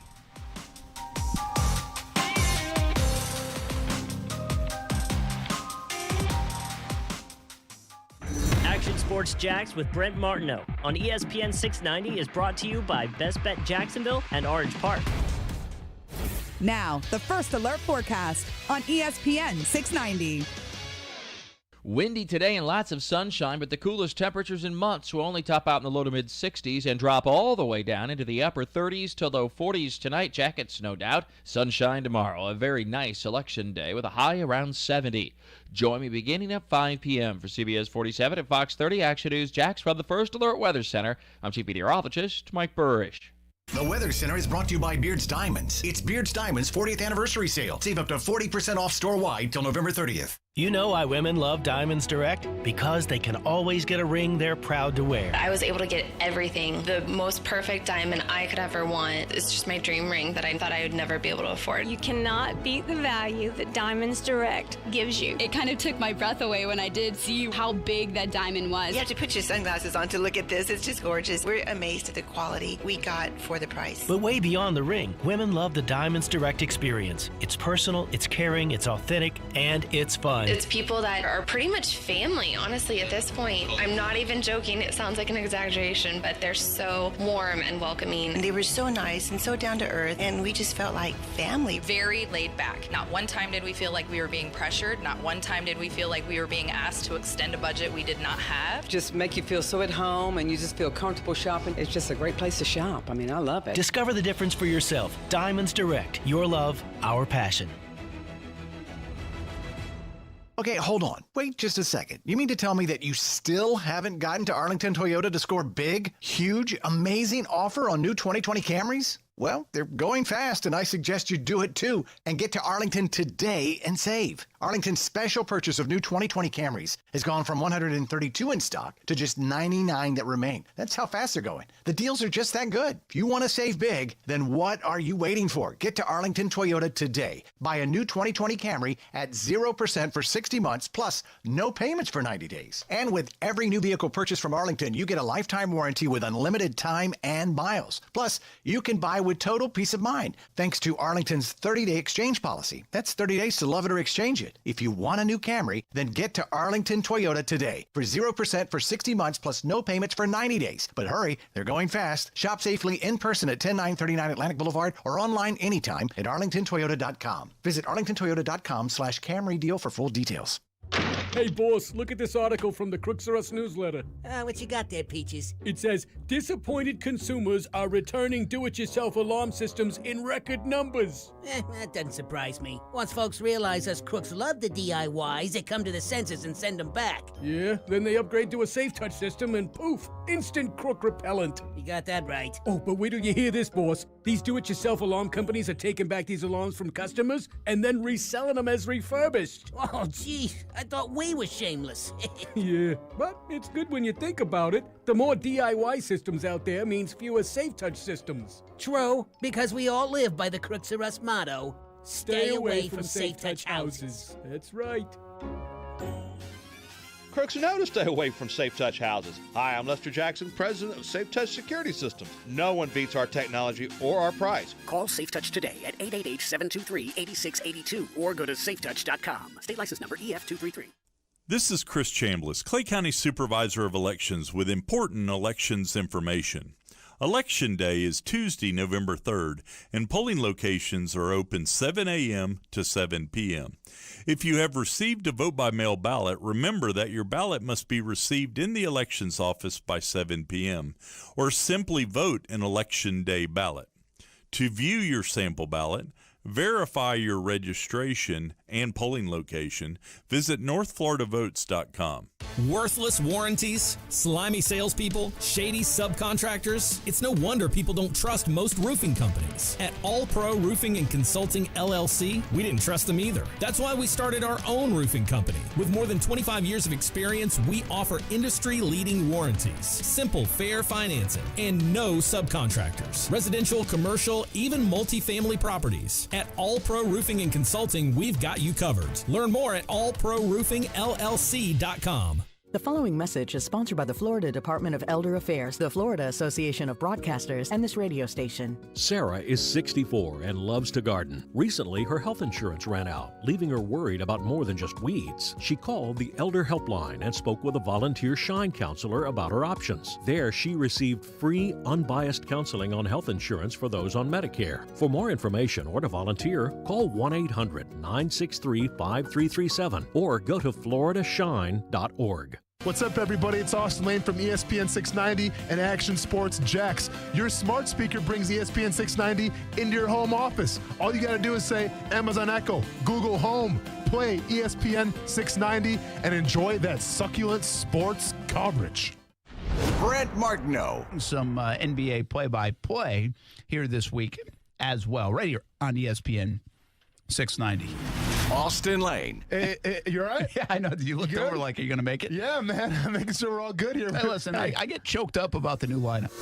Action Sports Jax on ESPN 690.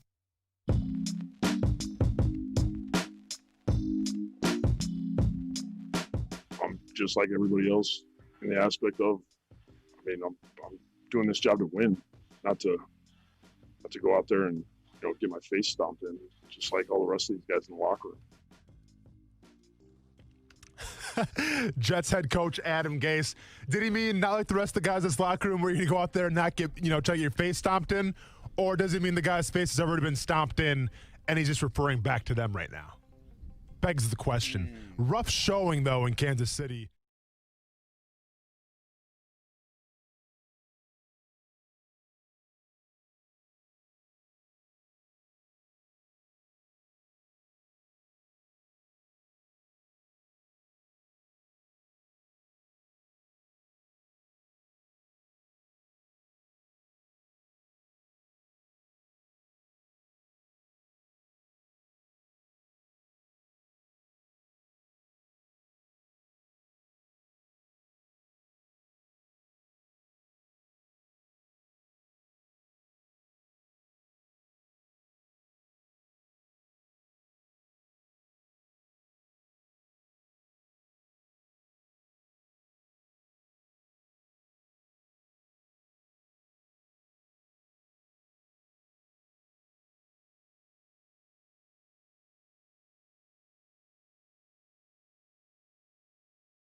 And what they're doing in Columbus, Ohio, perfectly.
College, CFB last year a little bit, but and if anything, I think he cemented his Heisman hopes because he didn't play in this last game, and they almost got beat by Boston College. It goes to show you just how valuable Trevor Lawrence is to that Clemson team, right? Because we hear all the time, well, Trevor Lawrence has all these weapons. He has ETN. He's got really good receivers. He's got a great defense.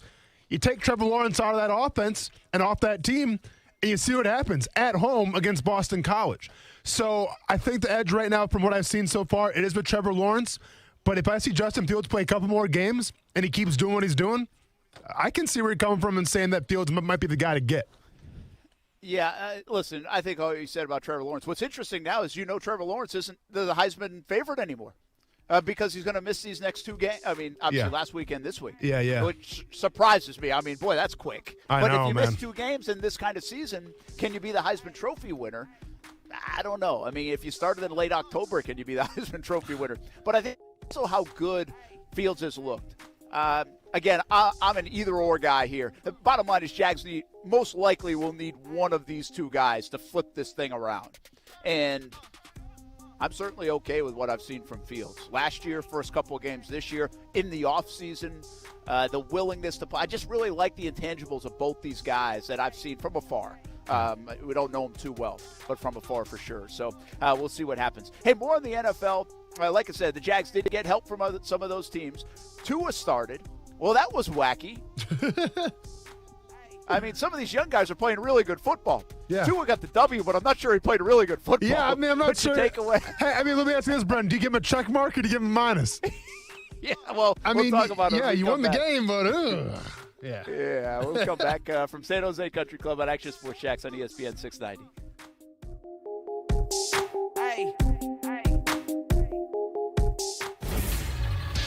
ESPN 690 Sports Center Update.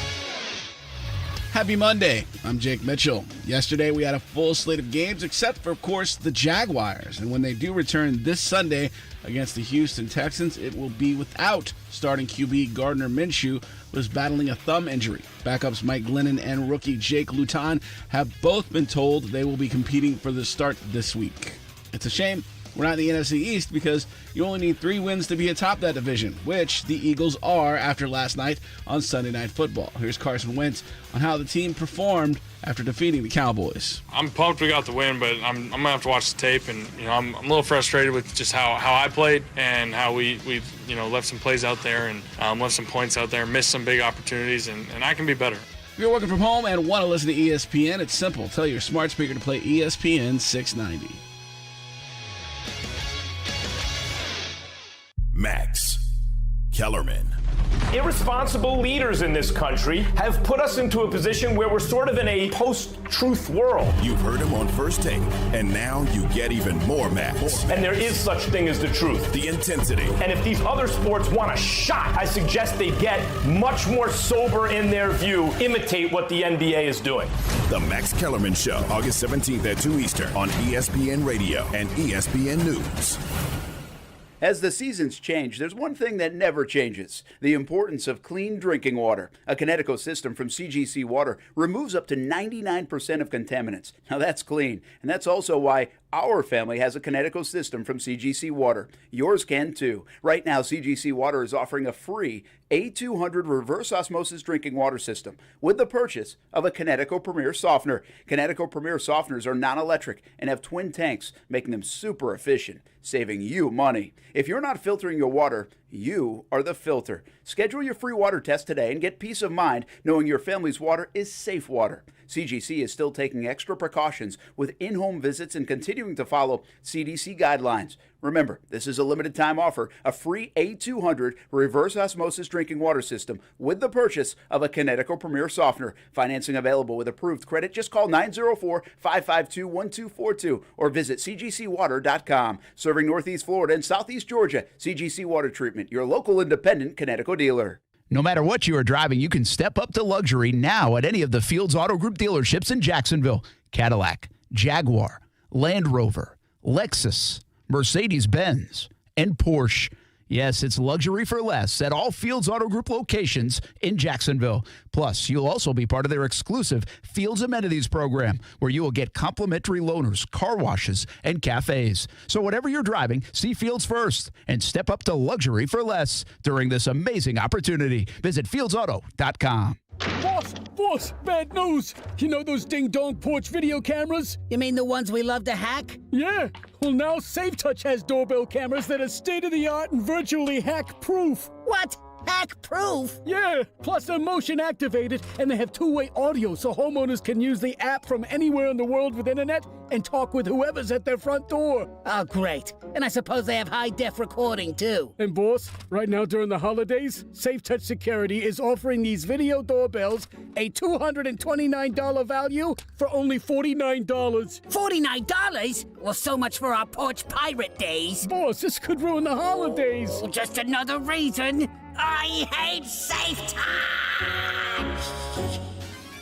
Crooks know to stay away from SafeTouch houses. Hi, I'm Lester Jackson, president of SafeTouch Security Systems. No one beats our technology or our price. Call SafeTouch today at 888-723-8682 or go to safetouch.com. State license number EF233. Say hello to your new secret advertising weapon, your own branded mobile phone number.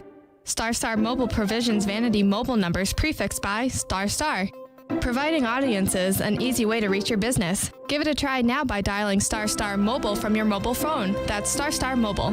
When prospective customers see your offline or online ad and they dial your branded ** Mobile number, ** Mobile helps to convert them through text, voice, and online communications. Give it a try now by dialing ** Mobile from your mobile phone. That's ** Mobile.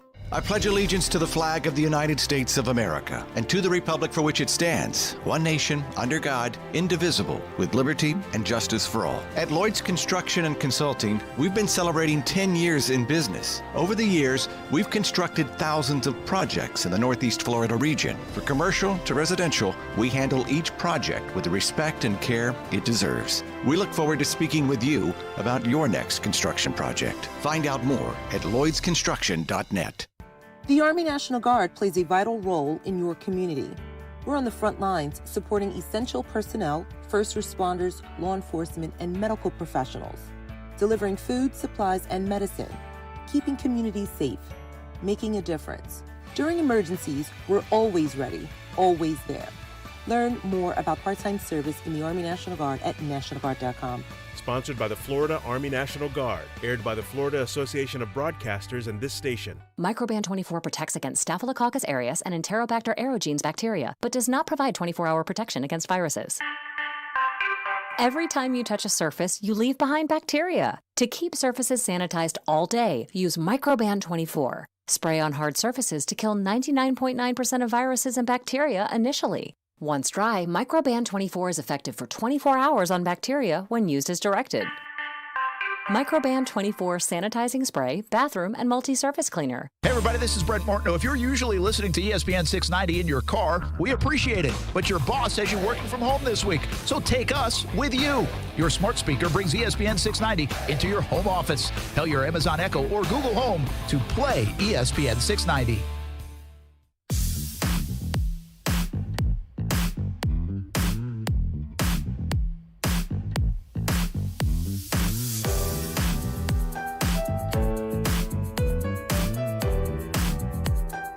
that was fun. That was really fun. It always feels good throwing a touchdown and being able to celebrate with your team and your teammates on the sideline are celebrating as well. It's not easy, especially, like I said, scoring against a defense like that. Enjoying the moment every time, just enjoying the moment, and I'm keeping the ball. What if Devontae Parker wanted the ball? Tua? By the way, Russell Wilson and Tua, are they like related somehow? Right? They sound just alike. That they do. Tua time in South Florida. Tua time. I mean, do you really keep that game ball though? Right? Like, I mean, listen. Big win for the Dolphins, right? You had the Rams coming over. Rams are kind of a surging team a little bit, and safe to say that the Dolphins curb stomped them, to say the least. So props to the Dolphins for doing that. With that being said, though, if you're going to look at Tua's numbers real quick, I mean, 93. Do you keep that game ball though, Brent? Do you keep that, or you give it to somebody else? Give it to the defense. How does that sound? Listen, I love the kid's perspective. I think he's a special guy too. But I keep the ball because I didn't even know if I'd play in the NFL after my last game. You know what? That is a great point. That's a great point. And so, listen, I am not about to sit here and tell you off one game that, oh no, Tua's not going to make it. He's not going to be good. All this stuff. But wow, I mean, it's hard to throw for under 100 yards in the NFL now. I mean, seriously, it is. Like, it's hard. It's hard to do that. Yeah. This day and age. Now, defense did kind of win the day. Defense coming back to life now. They were on the respirator for a bit. Hey, let's go ahead and you see what happens. You see what happens when the Big Ten comes back. It's contagious. Yes. Let's make defenses great again, Brent. That's my slogan. I'm campaigning it. You better campaign. You got another day for that campaign. And then, on top of that, is Mother Nature came back. That's right? a good point. That's a great point. But wow, I mean. First of all, I was stunned. I was watching mostly the Ravens and Steelers game, but I couldn't believe it was 21-7. I'm like, wow, Tua's putting on a show here, because I'd bop back and forth a little bit, saw him throw the first touchdown, and it's 21-7. I'm like, holy cats, he must be lighting it up. I look it up. They've got 49 total yards, For and sure. they're up 21-7. I'm like, holy cats, what are we doing here? And so it never really got better. Jalen Ramsey didn't play because he was sick for most of that game, and the Rams defense is pretty good, but actually they did a good job. After Aaron Donald's first sack, they did a pretty good job on protecting Tua. Yeah. They didn't give up another sack, I don't think, the remainder of the day. I don't know. The number test is like, whoa, that is not a checkmark game, even though we got to give it to Miami. They're 4 or 5 now, and right in the middle of things for a wild card spot in the AFC. They're going to have to get a little bit more out of Tua. Yeah. If they're going to do that. Well, listen, and this, in my opinion, why this game is the greatest game ever. Because, if you break it down, Rams had 92 total plays, 471 yards of offense, 36 minutes of time of possession.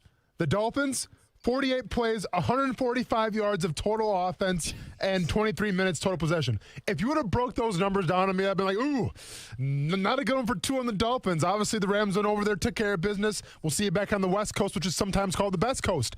With that being said, the Dolphins win by 11 points. It's just, it's crazy to fathom, but that's the way the NFL works sometimes. All right, I'm going to give you another guy. Yep. Did we set the bar too high for Lamar Jackson? Did he set the bar too high? Because this isn't just a yesterday thing, okay? He looked off yesterday, and in a critical 4th and 3, they elect to run him up the middle because, quite frankly, I don't think they trust his arm right now. Yeah. He's not doing a great job throwing the football. He's turning the football over, and, the legs are helping him out at times, and they were still right in that game.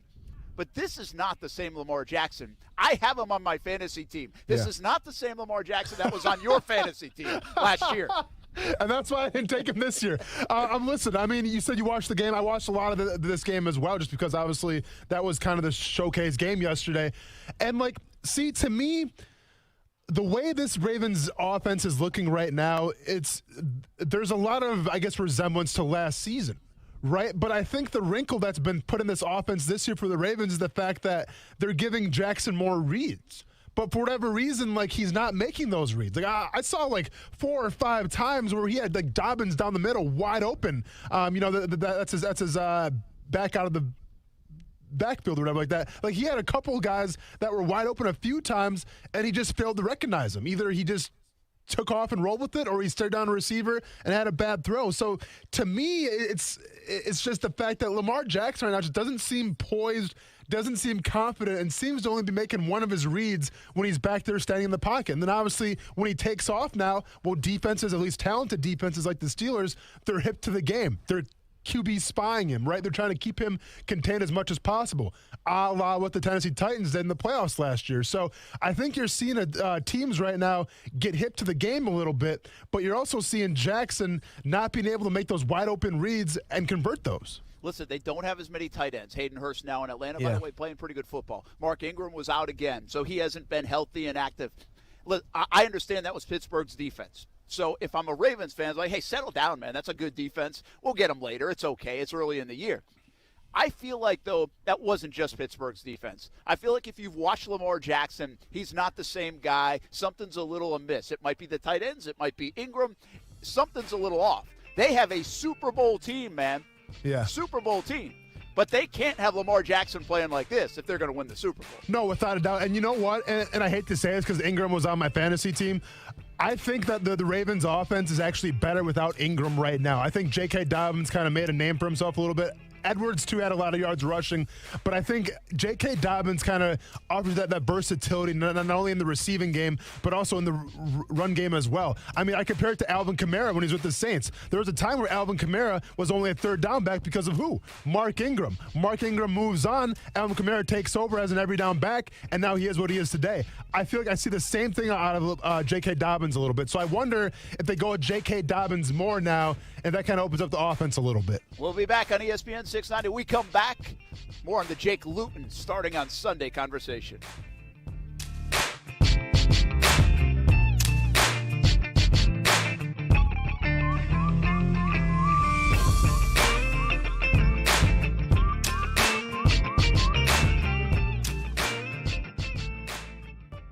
The ride you want, the savings you need. And did I mention when it comes to credit approval, almost everybody gets approved? Sounds like it's time to get it all and get over to Arlington Toyota Pre-Owned today. Finding the best ride starts with big-time selection. And at Arlington, you'll find over 750 new and pre-owned on the lot every day. Right now at Arlington, shop over 100 quality pre-owned cars to buy at $0 down and just $199 a month. Looking for a truck or SUV? Arlington's got 50 quality pre-owned trucks and SUVs to buy at $0 down and $269 a month. With Arlington's Credit for Everyone program, if your Beacon score is from 450 to 850, Arlington's getting almost everyone approved. And when I say get it all at Arlington, I mean it, because you'll also get a 30-day exchange policy with your purchase. That's 30 days to love it or exchange it. Just another way that Arlington goes the extra mile for you. Get it all when you shop pre-owned at Arlington Toyota, 10939 Atlantic Boulevard, or online anytime at arlingtontoyota.com. For the ones standing guard, for the eagle-eyed, for the knights in shining armor, and for all those who support them. We are Grainger, your experienced safety partner, offering supplies and solutions for every industry, committed to helping keep your facilities safe and your people safer. Call, click Grainger.com/safety, or just stop by. Grainger, for the ones who get it done. There's a new, modern, patient-centered orthopedic practice in Jacksonville. We believe that the patient pays money for a doctor and should be seen by a doctor. Ortho Edge. They're getting the most technologically available medicine there is.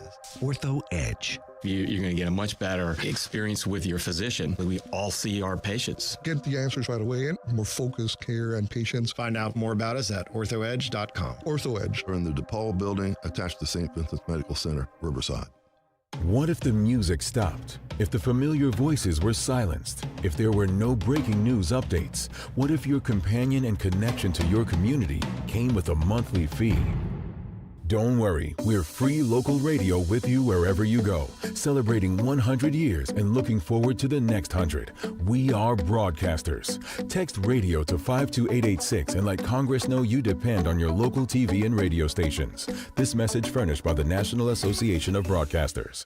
Donato's Pizza is proud to support the Florida State Seminoles. When it comes to pizza for game time, we can suit any taste. From 100 pepperonis on a large loaded edge-to-edge on smoked provolone and Romano, to our delicious and healthy cauliflower crust tomato bruschetta with plant-based sausage, to mariachi chicken, to the founder's favorite, and more.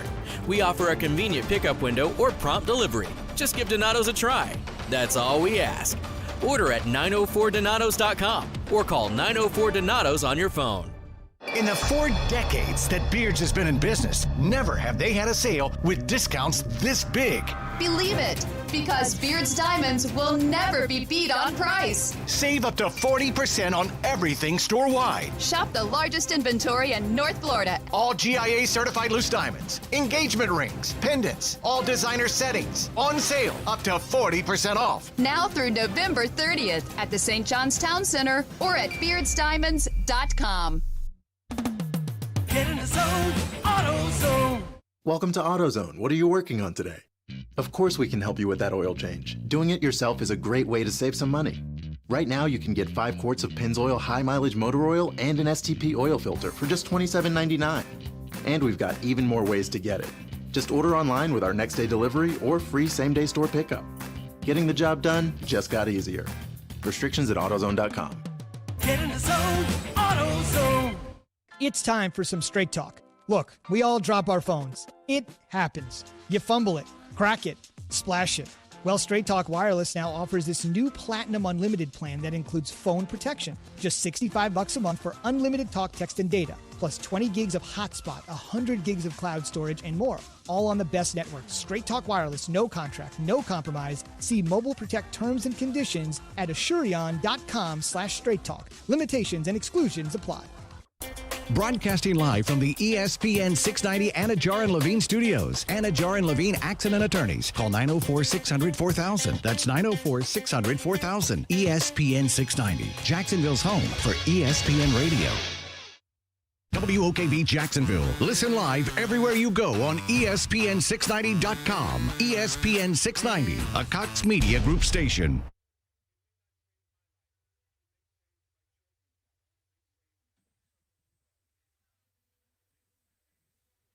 This is SportsCenter. I'm Christine Lisi. At this hour, the injury hits just keep coming for the 49ers. ESPN's Adam Schefter reporting quarterback Jimmy Garoppolo expected to miss at least 6 weeks with a high ankle sprain, and George Kittle expected to be out at least 8 weeks with a broken bone in his foot. The NFL suspended Bears receiver Javon Wims 2 games for throwing a sucker punch yesterday. Tom Brady leads the surging Buccaneers against the Giants on Monday Night Football tonight. Tampa Bay's won 5 of 7, and in the last 5 games, Brady's got 15 touchdown passes and just 1 interception. One thing the Giants defense must do tonight, get pressure in Brady's face, advises Monday Night Football analyst Louis Riddick. You have to absolutely assault the area between the guards as far as pass protection is concerned. And before they do that, they have to make sure that they slow down what is turning out to be an improving running game for Tampa so they can get him in second and long, third and long, where from a percentage standpoint, you know they're going to throw the football and try and take shots downtown. Louis Riddick with Keyshawn Johnson, Jay Williams, and Zubin Mehenti this morning. Monday Night Football kicks off at 8:15 Eastern, ESPN TV and the ESPN app. Church's new chicken sandwich is finally here. With almost 70 years in the kitchen, you can bet we put the work in to make it worth it. It's everything you love about Church's between 2 buns. Get it today, just $3.99. Thanks for waiting. Church's, bringing that down-home flavor. Broadcasting live from the ESPN 690 Anajar and Levine studios. This is Action Sports Jacks on ESPN 690 with Brent Martineau and Austin Lane. I didn't really think it was anything at first, so I didn't really put much into it. You know, he's a tough kid. And then when it came back Tuesday night and they sat down and went to the hand specialist and they came back, then I said, okay, this is real. That is Jaguars coach Doug Marrone. Okay, didn't like that? I can't. No, but whatever, man. Austin has dropped his literal head in the studio in disgust. Whatever, man. I mean, it's not disgust. It's just like, what? All right. I mean, listen. I'm just here. Oh, I don't even know how to phrase this. It's just like you're the starting quarterback who the season was all about. Apparently, has a couple fractures in his hand and some other types of damage. Now, how severe is that? We still don't know, and maybe we'll find out one day. Regardless of that, though, if you notice that he, after the game that, we saw, what did he say, Tuesday? Like he issued it a little bit. Like, I don't know, man. Just once again, I guess I'd say communication. Like that's what I'm trying to beat around the bush here a little bit. Like, I get Gardner Minshew was trying to be a rebel here and say, I don't care if it's broken, it's still my job, I'm not going anywhere. But at the same time, if you're a coach and you see him overthrow balls or not be himself, like, you got to ask those questions. Like, that kind of dialogue happens all the time in a locker room. Like, if I had one bad game and I was 100% healthy, but let's say like I made some plays I don't usually make in terms of not being the right assignment, or I missed a tackle, you better believe I had a position coach go to be like, hey, everything okay with you? Like, what was that game? You better believe I had a defensive coordinator after that position coach would be like, hey, are you okay? What's going on with you right now? So I just hope that dialogue, took place and Minshew lied about it. But once again, Brent, we're just talking about just the lack of communication. And when I hear things like that, when I hear quotes like that, I got to put my head in my arms and just kind of say, what are we doing here? Yeah, I am still kind of flabbergasted at the entire week's events when it comes to this injury and all the details of it, which we don't fully know, but some of the details of it and the timeline of it. More on that in a moment. I do want to give away right now tailgaters parking for this Saturday's game, Georgia-Florida game here in Jacksonville. Now, the lots around the stadium are not open, but the tailgaters parking lot is open for tailgating before the game. And we're to give one away, one of those passes away right now, 904-362-9901, 904-362-9901, caller number 3, and you get a parking pass to the tailgaters parking area. I think there's a value of like $120 on that parking pass. So give us a buzz. There it is. 904-362-9901. Which number are we going with? Number. 904. Phones are off the hook right now. Caller? 990. Oh, number 3. Sorry.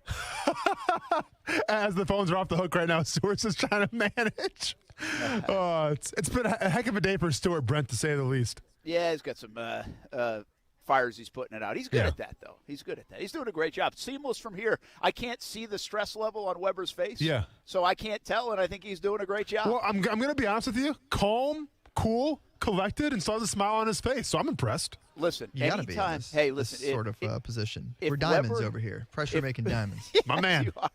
If Weber starts, if he goes off the rails, just tell him this. Just say, hey, Kuz handles this all the time, man.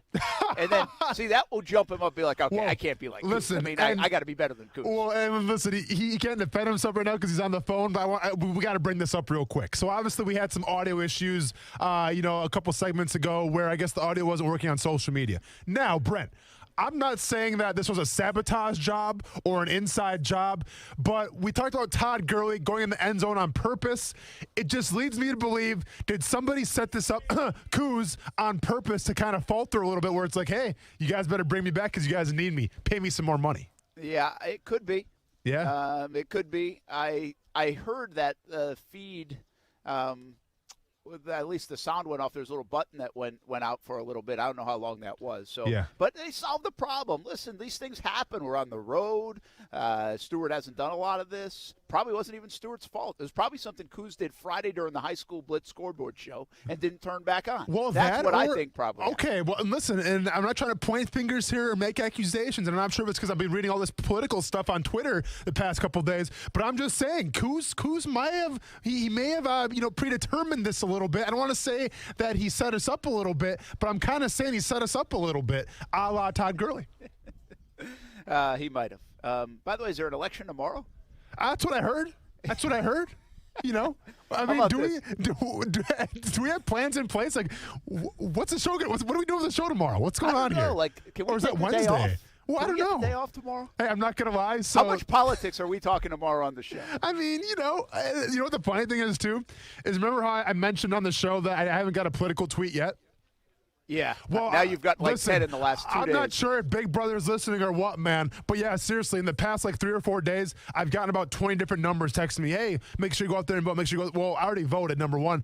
But now they're asking me to come over there and hand out water as well. Like using my name, saying, hey, I'm friends with so-and-so. Don't know who the so-and-so is. I guess he's running for office, something like that. I don't know. Whatever. Not like presidential office. I'm talking about like the, local office. Yeah, the local office. I mean, listen, man, I don't have a lot of time. I've read up a little bit. I'm focusing with the big dogs right now more than the local stuff. Not the soil and water conservation board. I'm not gonna lie, and this is gonna sound really bad, and maybe we should delete this when I say this. But the soil conservation people, I literally just looked at their pictures, didn't read anything about them because some people didn't even have bios. So I'm like, all right, I'm going off pictures here. Who seems kind of like they're a hippie a little bit? Who's into soil? Who's in the environment? I'm going with you. Well, regardless of that, though, Brent, I'm getting asked to hand out water now at polling stations tomorrow. Any soil, though? Just water. No, it's just water. What you got to do? You going to go hand out water at the polling station? I think it's during the show hours, so unfortunately, you're not going to do it. I'm a working man. Don't say it like that. Did you say live remote? Live remote. Can do that. Live remote from the polls tomorrow. We can do that. Here at the Unconquered Golf Tournament on Monday and the polls on Tuesday. We're everywhere. We talk some politics tomorrow on the show and how it impacts sports. Like we haven't done that for the last 6 months. I don't think we have. No, not at all. We don't need to do that. I want me to share my voting story today? Yeah, absolutely. Let's hear it. Or non-voting story. Uh-oh. So I'm like, hey, I'm going to go vote on Monday. Okay. That's why I was just like, all right. I basically said it Thursday or Friday, whatever. I said, okay, we'll go do that. And so Steph and I got up this morning, and the polling place is about 3 mile walk from our house. So we're like, let's go walk. It's a nice day. Oh, wow. So we go walk down to the polling place that was an old Earth Fair, right? Yeah, Weber? Yeah, that's where I voted. And they've turned it into a voting precinct. Is that what you call it? Yeah. Yeah. Polling location, sure. Location. We get there, and Steph's like, "Why is there? Usually there's people in tents and stuff and telling you who to vote for, and with Trump and Biden signs or all this stuff." Yeah. I was like, well, we're close to the election now. It's early Monday morning. They're saving all their ammunition for tomorrow. Weekend, man. People are still hungover, Brent. That's right. They're saving it for tomorrow. Yeah. It's like, I don't know. I don't think this is open. Like maybe it's not open. So we keep walking up. We get to the door. Closed. Wow. Early voting ended yesterday, apparently. Oh, sure no. did. Yep, it sure did. Early voting ended yesterday. I didn't realize that. Didn't know that. Thought I was doing my civic duty a day early. Yeah. And so it was a long walk. Yeah. For no vote. Well, yeah, that's a long 6 mile walk for nothing. Hey, I'm gonna be honest, man. And listen, this is coming from me who has never planned out anything in his life, right? Like I'm trying to make it till tomorrow, right? I don't have time to plan things out. But actually, I planned it out 2 months ago, where I got the mail-in ballot, whatever. I got the early ballot. So I mean, yeah. So they sent that to me. You took the lazy route. I took the lazy route, but guess it's still the route. We still have the same destination, unless they end up in some kind of garbage bag. No, man, I drove my car a mile away to by the YMCA, dropped it off, in and out, got a sticker, didn't post it on social media, so I'm not sure if it actually counts as my vote or not. But yeah, I mean, that was a pretty easy process. He made a voting plan. Yeah. Here's the question Unlike I have, Martin, right? Yeah. This is what I say about all the folks that you see them. You go through these towns, some right here in Jacksonville too. But I've on the way to travel tournaments on a Saturday morning, you see all these people with political signs up on the corners, and I'm like, wow, I can't believe these people spend this much time pushing this. We're a month out still. For sure. I mean, we see enough political ads. This is the Super Bowl tomorrow. Yeah. We know who is running, right? Yeah. And so my reaction is always do you really think Joe Biden or Donald Trump would stand on the corner for you? Yeah. Right? Yeah. So now I ask this question. Would Joe Biden or Donald Trump have walked 6 miles for me? Brent's vote should count for 10%. But it should cover 10% of the entire vote, Brent. I mean, would 6 they miles. have walked 6 miles for Brent Martineau? You know what? My guess is no. Probably not, man. Probably not. I don't think either of them physically could walk 6 miles. Yeah, well, that's true. It was a walker, maybe. Shots fired by Stewart. They're both old. What do you want from me? By the way, just a little bit of information for anyone who hasn't voted yet. Just so you know, early voting, you can go to any location, but make sure if you go actually vote on Tuesday, tomorrow, your actual voting day, you have to go to your actual precinct.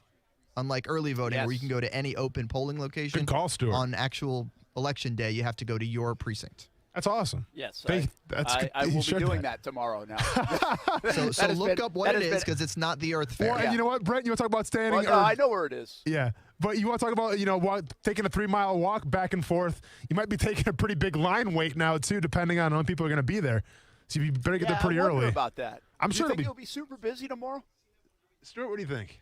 I think actually because of the large number of early voters and mail-in voters, I think you actually will be pleasantly surprised. I feel like the numbers across the country on both sides of the aisle have been really high. So I think you'll be pleasantly surprised. And I'm going to be honest, and then this is, I guess, where my jealousy comes a little bit about politics. Like, as you know, like, I mean, I follow it, but I'm not like hardcore. I'm not like tweeting about it and stuff like that. But, like, to me, this is like the ultimate sporting event tomorrow, right? Like, you have two sides, and obviously there's very passionate fans on each side.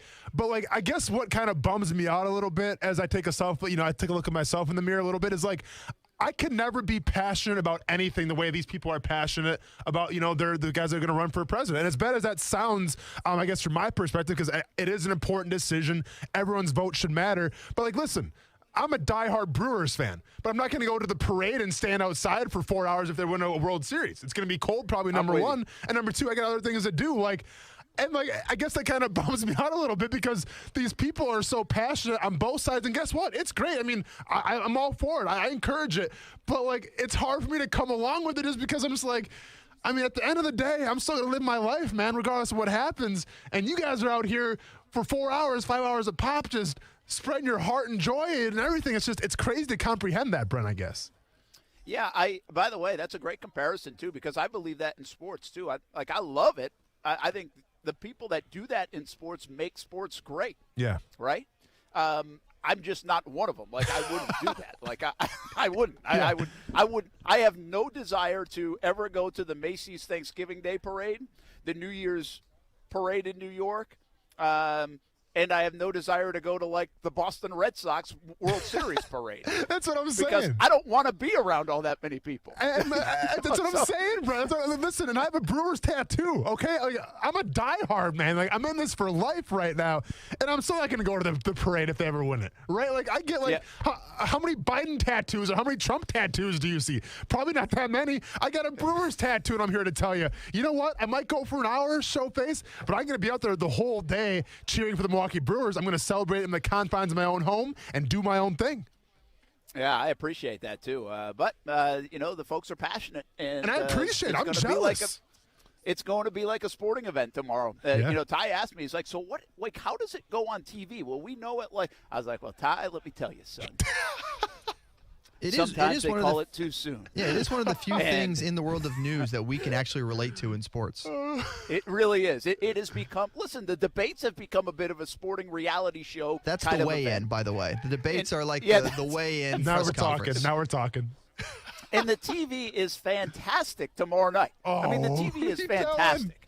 Like, it really is. Now, it probably, I mean, depending if you're like Yankees, Red Sox on this stuff. Which a lot of people are. Which I'm not. Yeah. I know. A lot of people are Yankees, Red Sox on this stuff. I'm not. So I'm kind of like watching with, like, popcorn out, man. I mean, like, I'm ready to go tomorrow night. And I wonder when we will know. Like, I was trying to tell Ty that because he asked the question. And I was like, I don't know when we'll know. Like, I don't know if we'll know on tomorrow night, or maybe, maybe you do know. Maybe there's enough of a victory by one or the other that you know. But it feels like the last few elections there hasn't been that. So, heck, it could go into the wee hours of the morning. I think what was the one they called wrong that kind of changed the whole landscape? Was that Bush and – come on, Weber. 1,400. Yeah. Sorry, I was looking at something else. What were you saying? What was the one they called too early? Was it 2004? Was that Gore? I don't know. I think it was. But anyway, Stuart, I remember saying – I stayed up. Know, hey, man. listen, I'm I stayed as up like apolitical as it gets. I stayed up like a hurricane was about to hit Jackson. I mean, like I stayed up till like 3:30 in the morning. I'll never forget it. Of course, I can't even remember who was running, but it was terrific. It was like, oh my gosh, I don't know who's going to win. And I mean, it was like it was a great sporting event. It really was. And listen, we're not trying to make light of it. I understand there are big issues and all that, but for sure, there definitely is. It is. It's going to be a wild day tomorrow. We might talk a little bit. I do have this question tomorrow, and think about this over the next day. Does this election impact sports at all in the interim? In the immediate at all? And I think my thought on that is, could it impact sports in terms of the pandemic and how it's treated and whether things shut down a little bit more, stay open a little bit more, any of those things. But it might be even deeper than that. It might be outside the pandemic that it could impact sports. I wonder, especially since sports has certainly been so prominent in getting people to vote. Certainly during this campaign with the message out there. So we'll have a little bit more on that, but I promise we will give you a reprieve from politics tomorrow, at least for a few hours for the most part. So sorry to even go there today. Brent Martineau here at San Jose Country Club at the Unconquered Golf Tournament. A lot of Florida State fans out here, a lot of Garnet and Gold. We'll talk a little FSU in just a moment. I teased this a while ago, Austin Lane, back in the Action Sports Jack studios. A little refresh on Gardner Minshew in the Jake Luton situation. Jake Luton will practice with the ones all week. He has essentially been named the starter without being named the starter for Sunday's game. Doug Marrone's going with him instead of Mike Glennon. Minshew, meanwhile, you brought up before we gave away the tailgate passes and then talked about the polls. The communication, man, on this whole Minshew thing, I'm still at a loss with it. I still don't know exactly what happened. Did he really exacerbate the injury that much Sunday that then all of a sudden it started to swell up? So therefore you go to the hand specialist, you take the x-rays, you tell the team about it? So he was playing with this, but it was maybe mild the previous couple weeks? Is that kind of your assumption? Yeah, I mean, I guess, but once again, knowing Minshew, it could have been bad the entire time. And it finally just got to the point where it was like, dude, I can't do this. And, I mean, I don't know. I don't know like, if he thought that maybe he had the bye week to rest it where he could come back right away. I'm not really sure what the plan was, right? I think, overall, it's the desperation of a desperate man where it's like, listen, man, I'm trying to, this is essentially my livelihood on the line right now, and I need to do everything in my power to make sure that I still have this job. So I think there's some of that. But at the same time, once again, there had to be some kind of dialogue regarding his performance, whether it was the hand or not. Just any time that you have rough games, coaches come up to you. And I have a hard time believing that Minshew was just going to say, you know what, I'm not going to get treatment on it. I'm not going to get any ice on it. I'm just going to do what I do, not even address it, and then go out there and play. Like, he had to have gotten some kind of treatment. And if that was the case, well, then there should be a dialogue between, the athletic trainers and the coaches and Minshew and everybody. So it's once again, it's chalked up to lack of communication. And like we've said countless times on the show, when you have lack of communication, that is not a recipe for success. Yeah, I really think this screams of lack of communication somewhere along the line. Player, trainer, coach, QB coach, offensive coordinator, teammates, somebody, right? It's just too messy, man. It's just too messy. Well, it shouldn't. The reports that are coming out, agent, by the way, obviously getting involved in this somewhere along the way. And we still really don't have a defined answer on, okay, how long is he going to be out? Is it 4 to 6 weeks? Is it 2 weeks? I mean, what is going on down there? And listen, Brent, and I don't want to start anything. I don't want to create rumors or anything like that. That's not my job. I don't take pride in that. But I think the question should be brought up a little bit. Do you sense there was some frustration from the receiver room, right, with Gardner Minshew these past couple games? You have to ask yourself the question, does some of that frustration come from the standpoint of, did they know that his hand was a little banged up and he didn't say anything about it? Yeah, it's a good point. Hey, we'll be back. Talk a little FSU. I mean, we got a pretty good FSU audience out here. Might as well talk a little bit about the Noles. Yeah. Up next, Action Sports Jacks on ESPN 690, and some big NFL topics coming out of the weekend as well.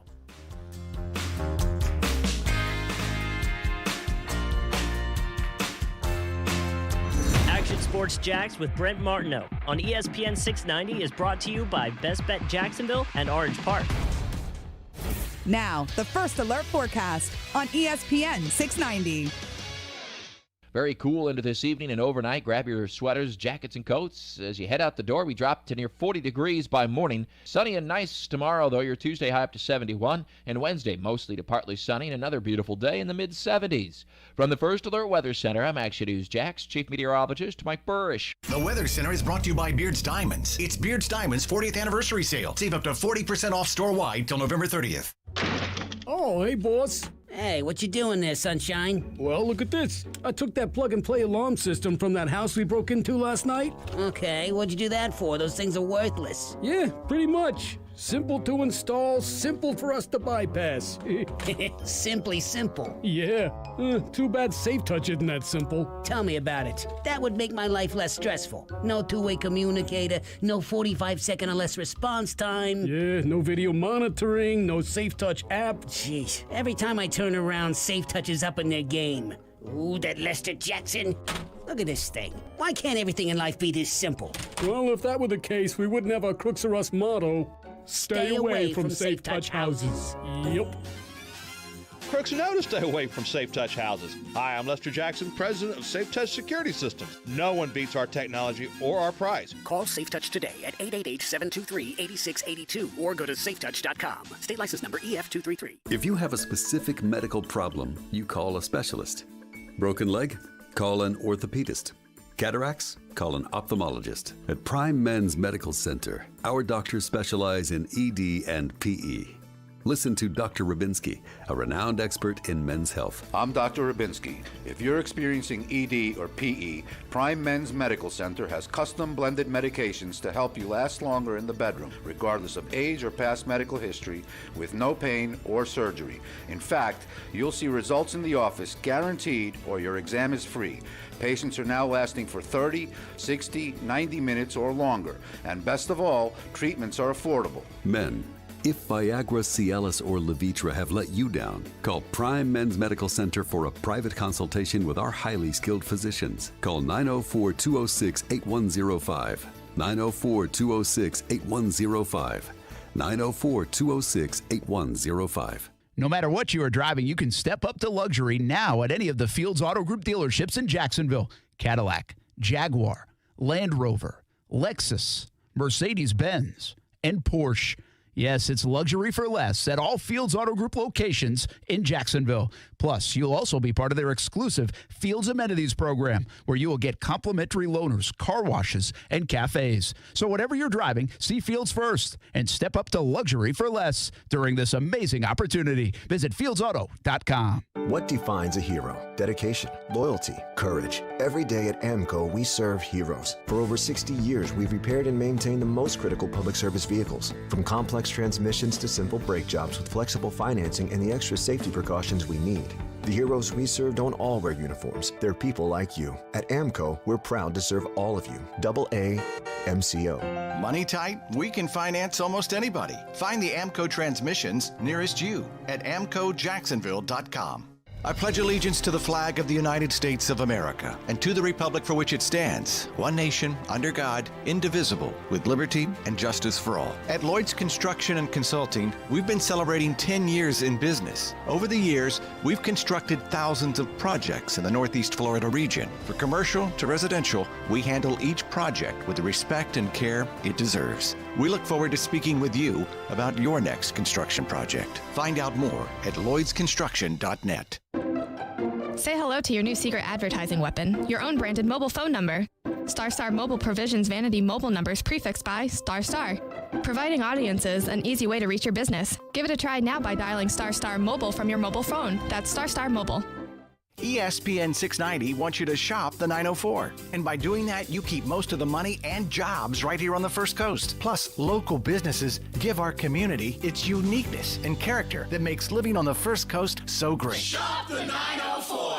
Okay, hold on. Wait just a second. You mean to tell me that you still haven't gotten to Arlington Toyota to score big, huge, amazing offer on new 2020 Camrys? Well, they're going fast, and I suggest you do it too and get to Arlington today and save. Arlington's special purchase of new 2020 Camrys has gone from 132 in stock to just 99 that remain. That's how fast they're going. The deals are just that good. If you want to save big, then what are you waiting for? Get to Arlington Toyota today. Buy a new 2020 Camry at 0% for 60 months, plus no payments for 90 days. And with every new vehicle purchased from Arlington, you get a lifetime warranty with unlimited time and miles. Plus, you can buy with total peace of mind, thanks to Arlington's 30-day exchange policy. That's 30 days to love it or exchange it. If you want a new Camry, then get to Arlington Toyota today for 0% for 60 months plus no payments for 90 days. But hurry, they're going fast. Shop safely in person at 10939 Atlantic Boulevard or online anytime at arlingtontoyota.com. Visit arlingtontoyota.com/Camry deal for full details. Alexa, how do I drive more customers into my business? First, people will need to hear about you. Okay. Then you need to be online where they look for you. Online, huh? Then you need to be involved in the community. Then you need to... Whoa. I don't have time for all that. I need to run my business. Alexa, can you help me find someone that can help me with online marketing? Okay, searching for a local team that can help. Local Solutions, your local marketing team putting you at the top of mind. Visit JacksonvilleLocalSolutions.com today and let us take your business to the next level so you can get back to running it. Local Solutions, powered by Cox Media Group. Marketing solved. Worthless warranties, slimy salespeople, shady subcontractors. It's no wonder people don't trust most roofing companies. At All Pro Roofing and Consulting LLC, we didn't trust them either. That's why we started our own roofing company. With more than 25 years of experience, we offer industry-leading warranties, simple, fair financing, and no subcontractors. Residential, commercial, even multifamily properties. At All Pro Roofing and Consulting, we've got you covered. Learn more at allproroofingllc.com. Home Builders Institute is a national leader for career training in the building industry and provides students the skills and experience they need for successful careers. HBI training programs are taught in local communities across the country to youth, veterans, displaced workers, and other underserved populations. These programs do more than just provide job skills. They also build character and self-esteem, helping to provide students with the skills they need to succeed on the job and in life. Learn more at hbi.org. For more than 25 years, the potential for health improvement is seen with each patient that walks through our doors. Healthcare decisions don't have to be confusing. Make Island Doctors your medical practice. My husband and I have been coming to Island Doctors for approximately 10 years, and we have been very happy with them, and we trust them. Call us today and schedule a tour of one of our locations near you and take a look at our Best Wellness program. And welcome home. Call 1-877-434-4676 or visit islanddoctors.com. Donato's Pizza is proud to support the Florida State Seminoles. When it comes to pizza for game time, we can suit any taste. From 100 pepperonis on a large loaded edge-to-edge on smoked provolone and Romano, to our delicious and healthy cauliflower crust tomato bruschetta with plant-based sausage, to mariachi chicken, to the founder's favorite, and more. We offer a convenient pickup window or prompt delivery. Just give Donato's a try. That's all we ask. Order at 904donatos.com or call 904-DONATOS on your phone. ESPN 690 wants you to shop the 904. And by doing that, you keep most of the money and jobs right here on the First Coast. Plus, local businesses give our community its uniqueness and character that makes living on the First Coast so great. Shop the 904. Need your carpet and tile looking great for the special holiday party? Give Zero Res a call. Zero Res technicians are cleaning freaks.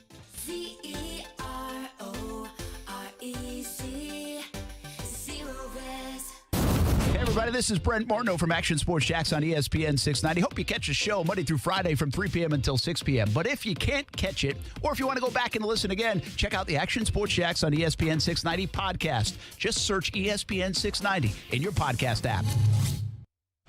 Brent Martineau. Well, listen, if we wanted to just bump WWE by like a half hour or a few minutes, we should have just rolled your highlight tape.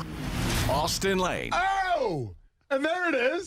And now Brent's playing ball. All of a sudden, Chapman throwing some high heat at me. Watch out for that suspension, Brent. Real quick, though. Action Sports Jacks on ESPN 690.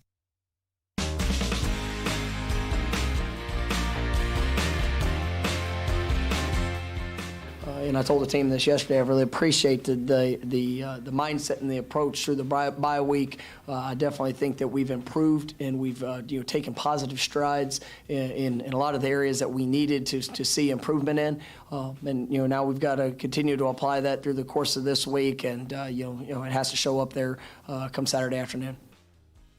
That is Mike Norvell, Florida State head football coach, talking about coming off this bye week for the Noles. 2-4, 3-4 Pittsburgh up next for Florida State. How will they look coming off the bye? Of course, you can hear that game right here on ESPN 690, official station here in Jacksonville of Florida State football and basketball. We are at the Unconquered Golf Tournament, Unconquered Invitational. Bunch of Florida State fans here. And playing some golf at San Jose Country Club. They just opened up San Jose Country Club October 17th. They just did a whole renovation, regrassed the greens and the tee area and the fairways. This is an awesome Donald Ross golf course design, super greens, and I haven't played here in forever. Did not play today, by the way. Somebody said, hey, would you shoot? How'd you hit it? Yeah. Well, I didn't. So I didn't play today. And but they just opened it back up. And that's what some of the courses did, during this pandemic, is whether it was timed or not, some people did a little more because of the pandemic and shut everything down while it was going on. But meanwhile, like public golf courses, most of them did really well during the pandemic and continue to do so. So anyway, this is going to be one of the first events here at San Jose Country Club since they reopened, and rave reviews from the folks that are here for this unconquered golf tournament. All right, here's the deal, man. Listen, Florida State is Florida State in 2020. Not a lot's changing. And I think, though, Jordan Travis said today he's 100% healthy. And Tamori and Terry might not be able to go still. They're trying to get him back. Yeah. He's been banged up. Kenny Pickett for Pittsburgh, still not practicing. And they're a different team, Pittsburgh is, without their quarterback, like many are. I still feel like I can't believe I'm saying this, because if you look at the stats, you're like, what are you kidding, man? He's a freshman who came in, threw 9 passes and didn't complete 1. Yet I'm still enamored with playing a little bit more of Chubba Purdy and seeing what they have. I think Jordan Travis is okay. I think he's added a different dynamic. I think he's done a nice job. It's important that he's healthy. But I still think playing this kid, he looked – there was something that looked a little different about him, and I thought his receivers failed him more than he failed them. I would have liked to see over the remainder games of the year he would get a little playing time here to see what he's all about. Yeah, I get where you're coming from here. At the same time, though, I think if you're Florida State right now, you're under pressure, right? Because you have to win these ball games. Now, Pitt, in their own right, I think right now, too, the Vegas has a pick'em game. Pitt's a very competitive team, right? They're not necessarily like the sexiest team, but they're kind of a meat and potatoes type team. They generally try to stay close in these games and things like that. I think with Jordan Travis now, you know what you have. You have a serviceable guy that can do his thing and put up some points on the scoreboard. I think with Purdy, obviously, that's more of the boomer bust pick. And if you're Mike Norvell right now, you got to ask yourself, what are we trying to get out of this? Like, I understand with Purdy, you can see what you have for the future. With Jordan Travis, it's the right now. But you have to ask yourself, how important are these last few games going to be to winning? And I think they're everything right now. I think to save that Florida State brand, to preserve that, because let's be honest, you got a great game against UNC. You come against Louisville and get blown out of the stadium, essentially. So I feel like this game right here and the NC State game coming up next week or the following week, they're important games for the brand. So I get what you're trying to say, Brent. At the same time, I might go with the more sure thing right now in Jordan Travis. Yeah, and I think that's what they're going to do, by the way. I mean, they are going to ride with him. And, again, if he's healthy, that makes a difference, too. He's been banged up the last couple times out. And he does some good things. He leads them in rushing, leads them in passing. And he's got different dynamic. I still don't really think he's much of a threat to throw the ball, especially with Tamori and Terry out, too. I'm not afraid of that if I'm a defense. I just like the little flash of what I saw from Chubba Purdy, and you've got to start figuring it out, kind of like these guys here in Jacksonville are trying to figure it out. A little different. You don't have to worry about draft picks, and you can still win games and build momentum. So I get what you're saying. I think W's are important for Mike Norvell, too. Yeah. This would be a nice one to get for them. Coming off the bye, try to figure things out, because it was disappointing against Louisville. I mean, after the high of North Carolina, the little momentum built even in a loss against Notre Dame. The high of North Carolina, who obviously wasn't the 5th-ranked team in the country, but still was a good win for Norvell and Florida State. And then to go back and just give it up like that against Louisville and kind of go back in the tank the way they looked early on, that was just disappointing, I think, probably for all these Florida State fans here that you're seeing behind me. And now if they could just go rescue it with a win and come off the bye and still playing strong, this is all about Norvell and building a program and his culture. And I think I'm going to continue to say it. Effort and improved offense are the biggest keys to the remainder of this season for FSU. No, absolutely. I agree with you wholeheartedly, because let's be honest right now, the difference between this team and when Taggart was there, like, listen, with Taggart, guys weren't lined up properly, penalty after penalty after penalty. I think at least with this team right now we're seeing it's a little more disciplined, right? So I think we're seeing a Florida State team that they understand the dynamics of football. Now they've got to convert and play together as a team, right? We still see sometimes guys are not in the right places. Their defense has given up a lot of points, things like that. But I think they're on the right track. Now maybe that's just wishful thinking or not. But I feel like they're on the right track. Now, like you said, you have to progress, And let's keep in mind too that they have a bigger game towards the end of the season against Clemson. Obviously, a lot of people will be watching that one. But this game against Pitt right now against a very solid Pittsburgh team, this game is big in their own right too. Yeah, absolutely. So Florida State right here on ESPN 690, of course, your home for Florida State football and basketball. 4 o'clock Saturday, Pittsburgh and Florida State. Let's talk some big NFL topics real quick. Hey, Pittsburgh, are they the best team in the NFL? I know the record says so, but are they the best team in the NFL? Man, yeah, I have to give it to them because, listen, they're wide receivers, and you didn't get to really showcase them this past Sunday, but they have the receivers, they have their running game. Obviously, they have the defense to back it up now. Keep in mind, Tyson Alualu had a little bit of an injury. I'm not sure how long he's going to be out for. I think Tuitt might have got hurt, too, during that game, so they took a couple shots there on the defensive line. But, man, you want to talk about a complete team and pretty good quarterback play? The Steelers right now are the complete team. Yeah, I tell you, man, I watch Baltimore and I watch Pittsburgh play, okay? And here's what jumps out at me. This is what jumped out of my thought of the weekend is the Jags need to find a culture builder and communicator if they make this wholesale change, which many anticipate. They need to find that. And it's interesting, right, if I say that, because they kind of tried to hire that a little bit with Gus in the culture builder. Sure. It comes from the Pete Carroll way. But obviously they didn't win enough, and the talent wasn't there, and they waited too long, and maybe Gus just wasn't good enough. I mean, record proved that too. But the whole thing didn't add up. You can't take 4 years to build it up, and then I would say from a culture builder wasn't necessarily Coughlin, but you knew what was expected, So I don't know if that was building the culture, but you knew what the culture was, at least in 17.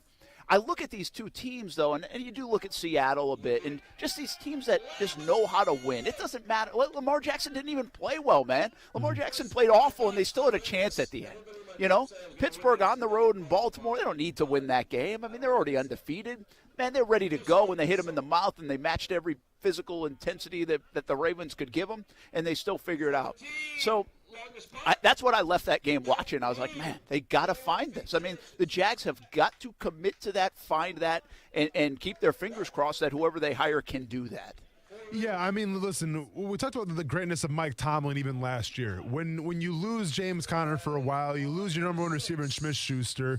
Obviously, you lost Big Ben for the season. You had these guys that nobody heard of before playing quarterback, and they still found a way to win 8 games.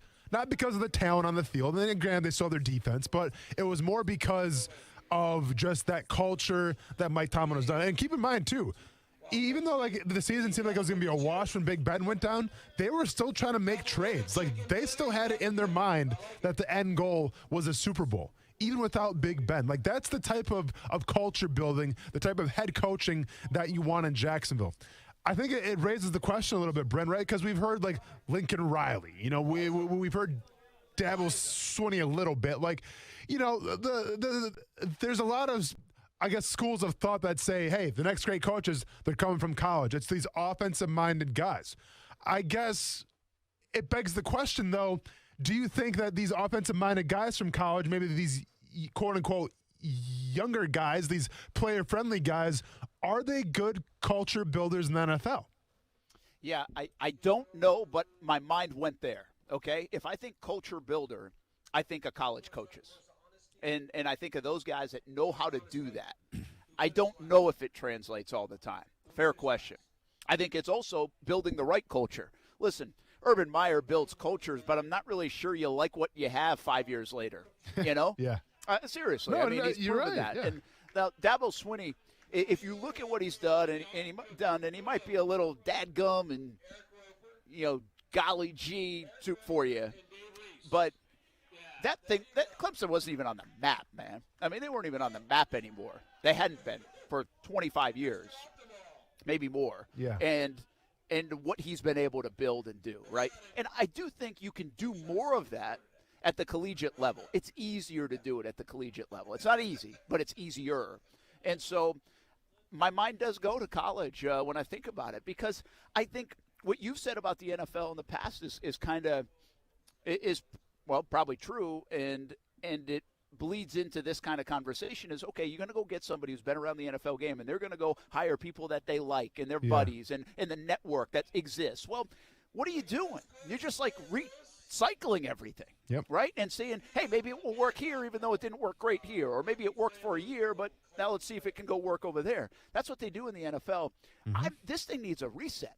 This thing needs an absolute reset. And by the way, the perfect timing potentially for a college guy to come in is right now, because you have such a young football team.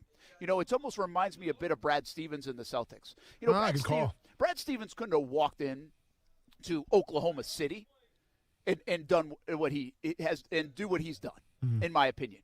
You had Russell Westbrook and Durant and older guys. Well, in Boston, they got so young, and they were kept getting young, and they had all these draft picks that it was just an extension of college for those guys, you know? Yeah. And so it fit. It worked. And so now as I start to look at these, I don't know who it is. I don't know. They got to find it. I mean, that's what Shad Khan is tasked with here, is making the right move potentially. Again, I mean, listen, nobody's lost their job yet, but it's trending this way that it's going to be a reset in Jacksonville. And if they do, I just watched that Baltimore a game in Week 8, and it felt like it was the AFC Championship game. You know? Yeah. I mean, they've got to find that here. Yeah. And, listen, I wholeheartedly agree with you, and I think one would think that if you go in the younger direction of head coach, well, that guy can kind of relate to the players better, and in doing so, ipso facto, can create the culture that you're so desperately seeking. At the same time, though, I have to raise the question, like, if you look at the past Super Bowl champions, right, and I'm talking about the Kansas City Chiefs, the Patriots, the Eagles, the Broncos, the Seahawks, the Ravens, they all have older coaches, that have been doing it for a while, that have their fair share of experience. Now, don't get me wrong. I mean, we have guys like Sean McVay who have been to Super Bowls before, but they haven't won the big game. Right, like Mike Shanahan, he's been to a Super Bowl before, but he didn't win the big game. And he was a coordinator, obviously, there, too, as well. Right? Was he coordinator or head coach? Shanahan. He was the coordinator. He was the coordinator. Yeah, exactly. But, I mean, he still had a big influence on that team. Yeah. So I guess my point is, man, do you think outside the box? Do you go in the young direction and say, let's change this thing around? Or do you go with the status quo and go with the older guy and say, well, listen, look who the champions have been before. Now, I think Mike Tomlin could be a little bit of an outlier because he was young when he got that gig, to be fair. But at the same time, I consider more of like the older school kind of take no nonsense kind of guy. So, personality is big here. And I think when the season's done for the Jacksonville Jaguars, we got to have a serious conversation about what type of personality is going to send this organization into the future with wins. Yeah, I think you're right. And I don't know if – what's interesting about the guys you mentioned? They feel young to me. That's true. No, that's true. You're absolutely right. They don't feel old. And so maybe that's – I know they've been around a bit, absolutely. Speaking of being around, how about Bill Belichick? He's outwardly saying now that the cap is a big problem. Yeah. And for their failure. Of all people to start yapping and making excuses, Bill Belichick's going to start doing this? Hey, by the way, doesn't Bill Belichick push every button in that building? Doesn't it feel like it? Did he help create the cap the way it is? Well, absolutely. Listen, since when is Bill Belichick going on local radio shows here and doing interviews? I think he dropped that news at an interview for a radio station. So I'm not sure what's going on. He might have a weekly thing. That's what Brady did. Brady had a weekly deal with them. Yeah, but hey, Brent, this is Bill Belichick, though. I mean, come on. Well, he's doing what Subway commercials, man. That's a dang good point. That's a dang good point. I'll give you. Hey, you know what's so funny? So my mom, I talked to my mom about the Patriots a little bit. Yeah. And this is funny too. I'll tell you, I had a conversation with my mom on Saturday. I was like, "Well, at least the Jaguars won't lose this weekend, Mom." She's like, "Oh, why? Are they playing somebody that's not very good?" Yeah. I was like, "No, Mom, they're on a bye. Themselves. They're not playing." Yeah. She kind of thought it was pretty funny. No, Mom that's still thinks awesome. I'm funny. So, that's great.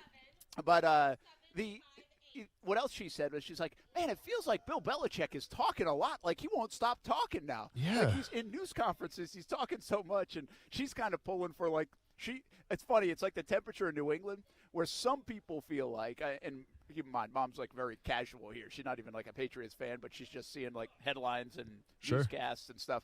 And she's like, well, Tom Brady left, so it's time to root for Belichick, because Tom Brady's whatever. Yeah. So it's just kind of funny that she's like, well, I wish they would have done better, so Belichick wouldn't look bad in this whole thing. But most everybody else kind of is like, yeah, screw Belichick and the Patriots. It's about time they have some misery. Right? Well, and it's funny, too, because listen, maybe because, once again, I'm a casual observer of the Patriots organization, but they have been shoved down my throat, it feels like, the past decade and a half. But with that being said, though, I feel like the whole attitude of that team changed after Cam's game where he only threw 10 passes for completions, right? Like where it was the horrible game, they get beat by Denver. Like I feel like ever since that Denver game, that attitude shifted where it's like, whoa, excuse over here and excuse over here. And it's like, well, all of a sudden Stephon Gilmore might be on the trading block. Like I just feel like after they lost that Broncos game and they kind of, I guess, got it in themselves like, listen, if we can't beat the Broncos, we're not going to do anything in the playoffs, so let's just go ahead and reset it again. Like, that's the kind of vibe that I get right now from the Patriots. Now, keep in mind, they played a very good Buffalo, or at least a decent Buffalo Bills team. We'll talk about them, this week later on. They kind of took them to the limit a little bit. But I'm just surprised, like you said, that the excuses from Bill Belichick and what we're seeing from this Patriots team, like of all teams to have excuses and say, well, this is why we're not winning, it's crazy that we're taking that kind of narrative right now. Yeah, and listen, again, I feel like they did go after it. They were up against the cap, and sometimes you have to reset. I don't think anybody blames the Patriots for dropping back a little bit. I mean, come on. They lost Brady. They've won for so long. I mean, they've got a leash here. Yeah. But I just don't know if you want to start hearing the Belichick excuses, about the cap and all this stuff. I mean, everybody says around here, wait a minute, we could afford all those guys. Look at the Rams. There is no cap. Yeah. Well, the Patriots could have done some of that too. Now, I do think the Patriots got a little bit mixed up on all the opt-outs. What did they have, like 8 of them? Correct.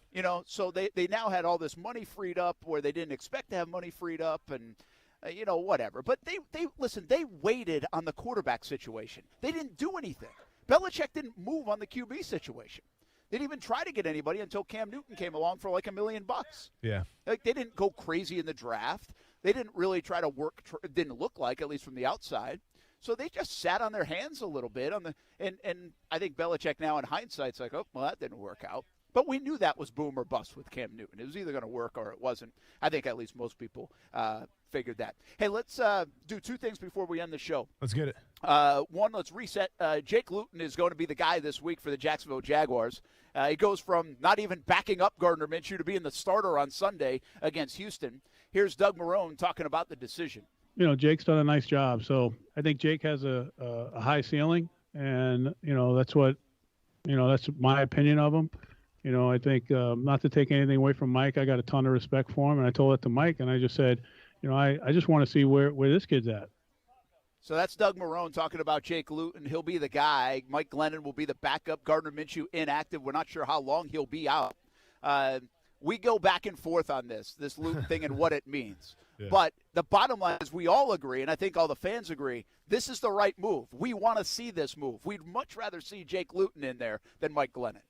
Yeah, without a doubt. Because, once again, it's the boomer bust type of play here. And if you're Doug Marrone, if you're Dave Caldwell, I feel like he gives you the best shot of where, let's say, you pull the trigger on him and he turns out to be this all-world quarterback.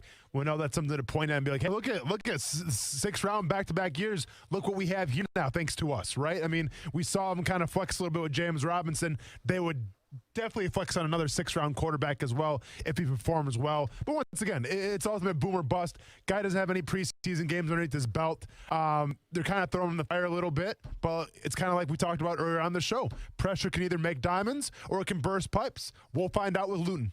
My goodness, how many times are we going to talk about that? We're talking about Weber under pressure, talking about Luton under pressure.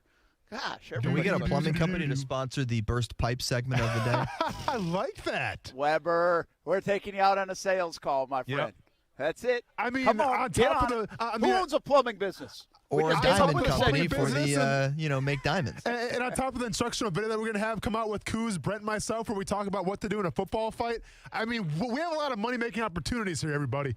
Get on board. I mean, come on. Let's go. Brent Martineau here at San Jose Country Club. We're wrapping things up. One other thing. Trade deadline tomorrow. Yeah. We saw Desmond King get moved for like a 6th-round pick. To the Titans. Of course the Titans get him. Well, of course. But listen, Desmond King is getting moved for a reason. He hasn't been playing well. Yeah. Right? Well, why do we get wrapped up in names, don't we? Yeah, we do, but he's also a former All-Pro, Brent, right? And sometimes a change of scenery can do the body good. So was Xavier Rhodes. No, hey, I understand. I'm not saying it's foolproof. I'm just saying sometimes a change of scenery can do the body good. We did see a former Jaguar got traded today as well. Who was that? Eli Anku. Oh, he did move? Headed to Dallas. Well, okay, from Houston, that is correct. With Houston, right? And I'm going to say, too, it begs the question, how injured is Christian Fulton? Because now Desmond King kind of taking over Christian Fulton a little bit. Christian Fulton playing at a high level. I'm going to say a very high level, I'm going to say. Did you bring this up? I can't believe he brought this up, Weber. How did Trevon Diggs do last night? How did Diggs do last night? You want to have that conversation right now? Hey, let's do it. 2 interceptions for Trevon Diggs. How many touchdowns did he give up? I don't care. You better care. Hey, probably one. Listen, Wentz stinks. Oh, no. It was more than one touchdown he gave up. Brent, I'll take the guy who's consistent, who shuts down the pass, I'm like, hey, I like boomer busts at my quarterback position, not at my corner position. I'll take the guy who's stuck on the COVID-19 list. Brent, that's not his fault. All right? He's a casualty of COVID-19 right now. How dare you? A little respect from you, please. Do the Jaguars make any moves? Should they make any moves in the next day? I mean, if you get Christian Fulton, go get him. But obviously, the Titans like him a lot. So obviously, where this team's at right now, they're not playing to win game. Well, they're still playing to win games, but obviously the playoffs are out of the question. I think you see moves from teams that are playoff capable. The Jaguars are not one of them, so I don't see any moves being made for the Jaguars. Yeah, listen, I'm not.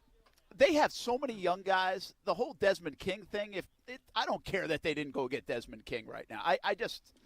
I don't care about that. I'd rather them play young guys and see what they have in some of these young players. They have so many corners that are young that they drafted or picked up. Let's see what Luke Barku can do and other guys like that, I don't think they're going to make a move. I don't really think they have that many tradable guys. I would think a Chris Conley could go, but I'm not trading my captain away with this young football team down the stretch of a miserable season. So I don't think the Jags are going to be active. They have plenty of draft picks anyway. Well, if anything, I would go get a piece that might help me for the next couple years. Brent, let me bring up this one name and I'll get your opinion about him. Keelan Cole. Yeah, if you could, buy sell high, right? Buy low, sell high. Yep. It could be a buy low, sell high guy. So I would think about it. Yeah. Okay. No doubt. All right, that's going to do it. We're here at the Unconquered Golf Tournament. A lot of Florida State fans out here playing some golf at San Jose Country Club. And that'll do it here on a Monday. We've got Jags Report Live coming up at 7 o'clock on Fox 30. So we'll hustle back and do a little TV and talk more about this Jake Luton situation on the TV side. Thanks to Stuart Weber and, of course, Austin Lane back in the Action Sports Shack studios. We'll do it again tomorrow, live, local, loud. Coming up next, FSU Coaches Show at 9 o'clock on ESPN 690.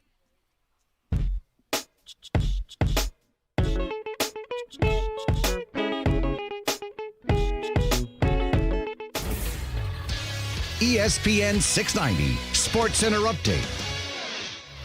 Happy Monday. I'm Jake Mitchell. Yesterday we had a full slate of games.